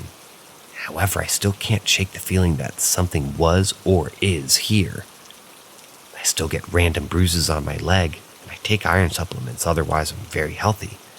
And I randomly feel nauseous when I'm alone and just before bed.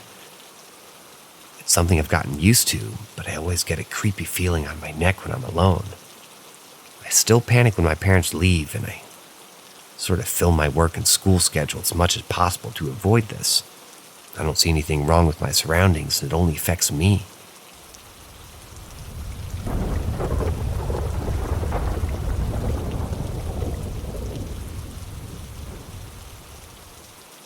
Anyone else visited by shadow figures not attributed to sleep paralysis? Starting when I was 19 up until my late 20s, I would be pulled from a deep sleep to find what appeared to be a humanoid standing above me at the side of my bed. It was completely black. Think of a void, and that's the color, or lack thereof. And it or they, or whatever, it would be there. It happened multiple times over the course of a decade. A lot of times I would just jump into flight mode, my heart racing, and throw my blanket at it thinking it was an intruder, and that the blanket would distract them long enough for me to get the upper hand. But every time I threw the blanket, it would simply flop to the ground. I remember every time I saw it again and I scooted back in bed until I was practically sitting on my ex-significant other's head. She was pissed off at that. After each experience, I would lay in bed until I calmed down and then sleep the rest of the night.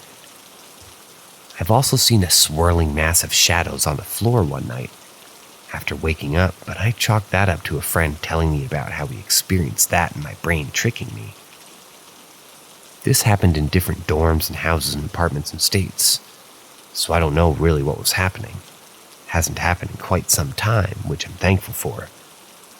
I also remember my friend from high school who has roots in Southeast Asia telling me that when spirits come to you at night, if they're at your bedside, they're just visiting. But if they're at the top of you, it's bad news bears. Luckily, I've never experienced the latter. I've always been attuned to supernatural stuff, and so that's how I explain it to myself.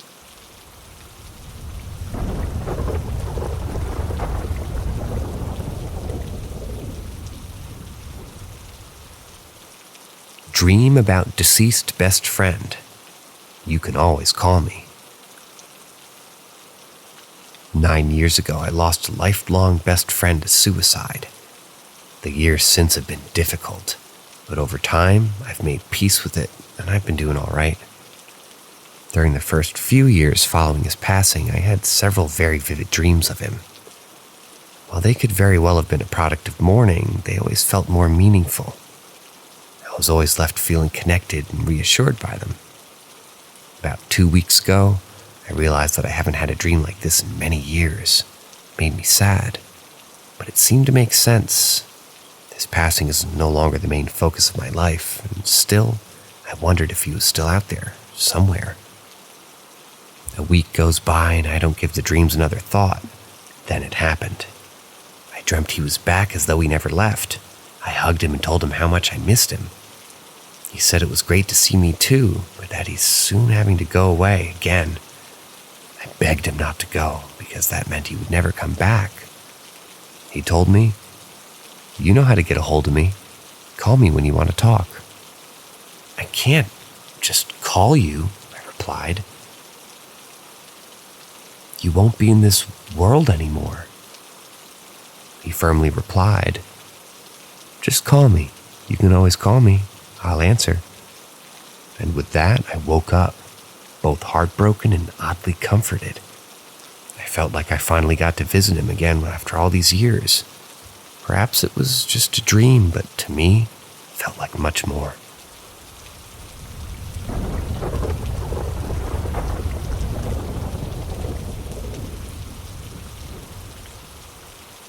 Microdream or paranormal experience. I worked overnights for over a decade at a shelter for mostly mothers and children fleeing violence. Throughout my time working there, I would have clients sharing strange experiences that they've experienced. Meanwhile, it was a different group of people throughout the years, and all firmly believed that the house held a sort of energy or had apparitions dwelling there. I had a few questionable encounters myself. On 2 occasions, I literally felt someone standing immediately in my personal space to the point that hairs on the back of my neck would stand. And when I turned around to say back up, no one would be there. There was one experience in particular that left an indelible mark on my memory, and I'm uncertain if it was a microdream or a paranormal experience. Being that I worked overnight between 3 to 5 a.m., if all the folks were asleep, and I had done my rounds, I would relax in the office at my desk with the TV on. If I became groggy, I would rest my head on the desk for a few minutes at a time. But that would be enough to sort of awake any sounds, and they would jolt me out of the nap. On this particular shift, it was quiet, and all felt safe. I had my head on the desk and immediately began microdreaming. However, my dream was me sitting at the desk at work in the office, and seeing a woman slowly walk down the stairs past my office door. The ironic part is, in my dream, I knew that this woman wasn't staying at the shelter, and I'd never seen her before. She was an older black woman dressed in her Sunday best, all pink, and her hat was indicative of 1920s or 30s era fashion. I remember in my dream thinking, I don't know her, but I feel safe with her. I won't bother her and I'll let her be. And then I immediately woke up to the same panoramic view outside of my office door I had just seen in my dream, and no one was there. Side note. Also, the shelter was an old mansion for very wealthy folk at the beginning of the 20th century. I imagine the apparition I saw or dreamt may have been a hired house help for the family who resided there initially. It became a shelter in the mid-70s. Very odd. I'll never forget this experience. And I often sort of just left to wonder if spirits are better able to show themselves and communicate through dreams than with the living.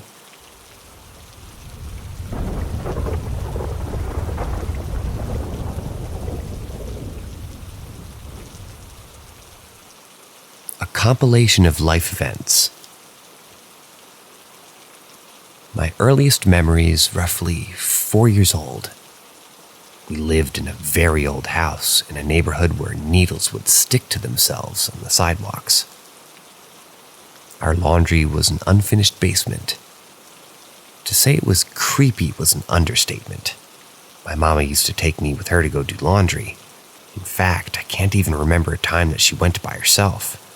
She made it a game with me and would carry me in a laundry basket. She always teased that if I refused to take a bath, she would stick me in the washer with all my clothes. There was always a shadow on the wall, though there was nothing blocking it. If you looked at it long enough, you could swear you saw it move. Fear was a new thing at the time. I may have lived in a bad neighborhood, but my parents protected me. And honestly, that basement is probably the first time I ever felt uncomfortable or anxious. When we moved out, I remember my mother whispering to my grandma that she hopes Shadow Man doesn't follow. She never mentioned it to me as I'm a grown man now, but I still feel that basement has a lot to do with why we moved. Sometime during elementary school, my best friend, and we're going to call her Ash, oops, I think I might be a girl and I said I was a man, I apologize, lived in a perfect family. Pastor for a dad, kindergarten school teacher for a mom, a perfect family of 6. We were playing hide and seek at her house. We put the bedrooms as off limits. We could hide in the garage, the family room, living room, kitchen, and 2 bathrooms. When it was my turn to hide, I went to the top of the stairs and around the small corner and laid down flat next to her bedroom door. It was pretty dark, so I thought she wouldn't see me. As I listened to her to come find me, I turned my face toward the door and looked underneath it. I saw a face looking right back at me, human, but very pale with dark, sunken-in eyes. It was centimeters away from my own. I froze in fear, and we had a staring contest for what feels like forever. Then it blinked. I went home early that night. Ash's family moved to a new state about a month later. Their family plunged into hell. Her sister getting addicted to drugs and trying to commit suicide. Ash herself following in those footsteps. Her little brother ran away all the time, all of them hospitalized at some point for trying to OD or shoot themselves. We still talk, but it's never been the same.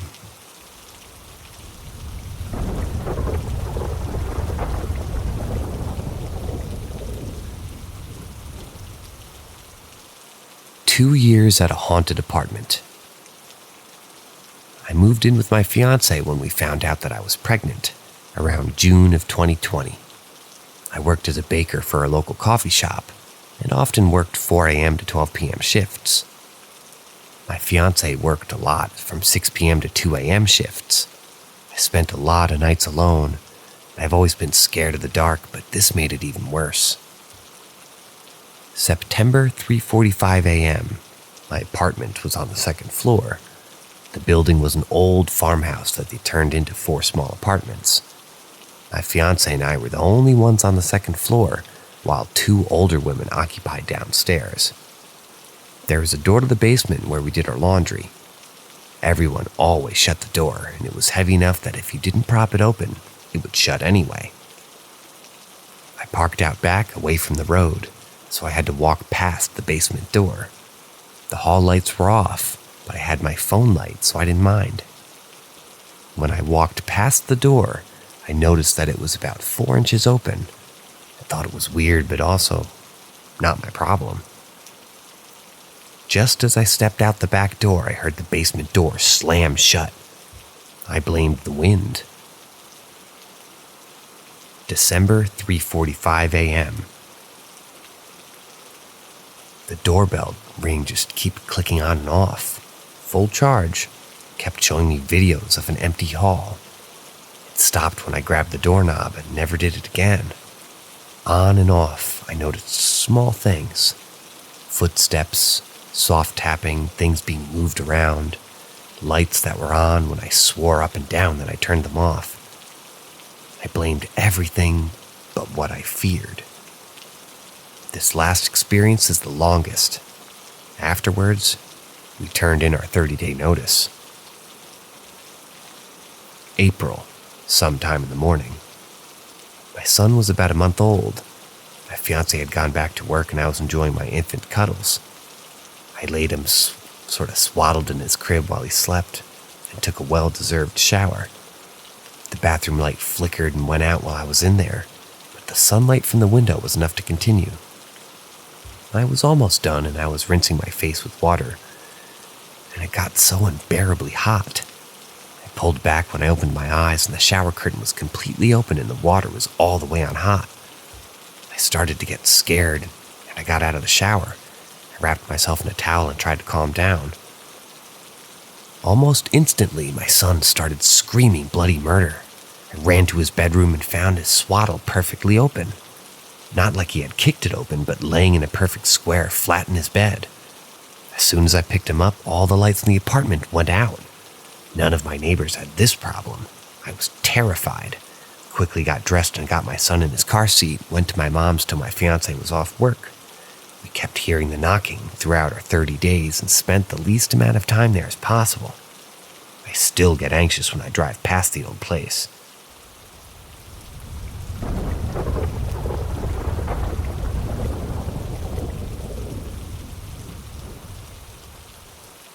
An empty encounter.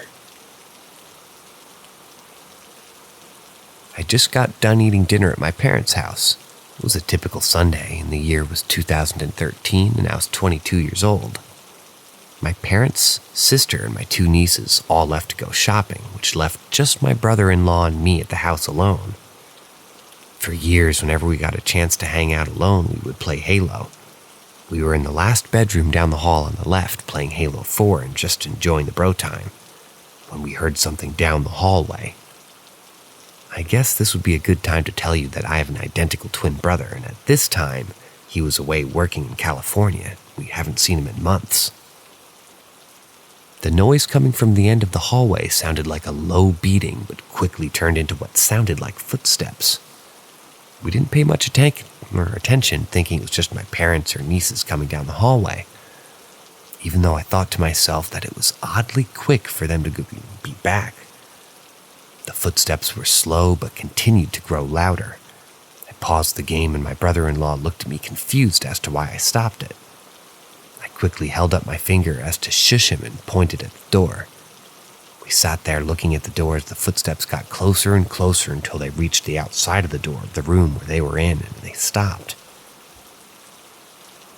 I was still not scared or shaken by this, since my nieces were young and my dad likes to try to scare us. I still just thought that's what it was. We sit quietly for about 30 seconds, and all of a sudden there's 3 beats against the door. It wasn't extremely loud, but it had an irregular beat to it, and it made both of us jump a bit. I thought it was weird that they knocked instead of walking in like they normally do. Still optimistic as ever, I was still thinking that they were just trying to scare us. I jump up smiling, thinking, "Yeah, you got us." As I walked to the door to let them in, but right before I got to the door, a voice said from behind the door, just loud enough for me to hear it, "Hey guys." I was taken back because the voice sounded exactly like my twin's brother voice. I stood frozen, only turning my head to look back at my brother-in-law, who was looking back at me with his jaw on the ground and the same look of shock on his face. He jumps up and runs to get behind me. I grab the door and quickly open it, excited to see my twin brother, who's decided to come home and surprise us. The door swung open, and we're hit in the face with a cool breeze and an empty doorway. We look down the hall toward the kitchen. Empty. We call out his name. "Dusty, is that you?" No response. We scream out for my mom, my dad, my sister, and 2 nieces, thinking maybe it was some sick joke, but nothing comes back. Completely freaked and now thinking someone has broken into the house, I run back into the room where we just grabbed a handgun that my dad kept beside the bed tossed my brother-in-law a large machete that we always kept in the corner to use for yard work and camping. Now with both of us armed, I clicked my weapon off safety, told my brother-in-law, "Watch my 6." And we run through the entire house like SEAL Team 6. We check every nook and cranny, yelling out, "Come on out. We know you're there." We don't find a thing. We ran to check the doors, the windows, all were locked and nothing was broken. We run outside to see if we can see anything. Nothing. We pull out our phones. I called my brother and he calls his wife. And that's my sister. My brother answers the phone. "Are you home?" I said. "No, I'm at work," he responded, confused. My brother-in-law just yells, "They said that you're still shopping." We told everybody what happened and everybody acted surprised. But we know none of them believed us, even though, and to this day.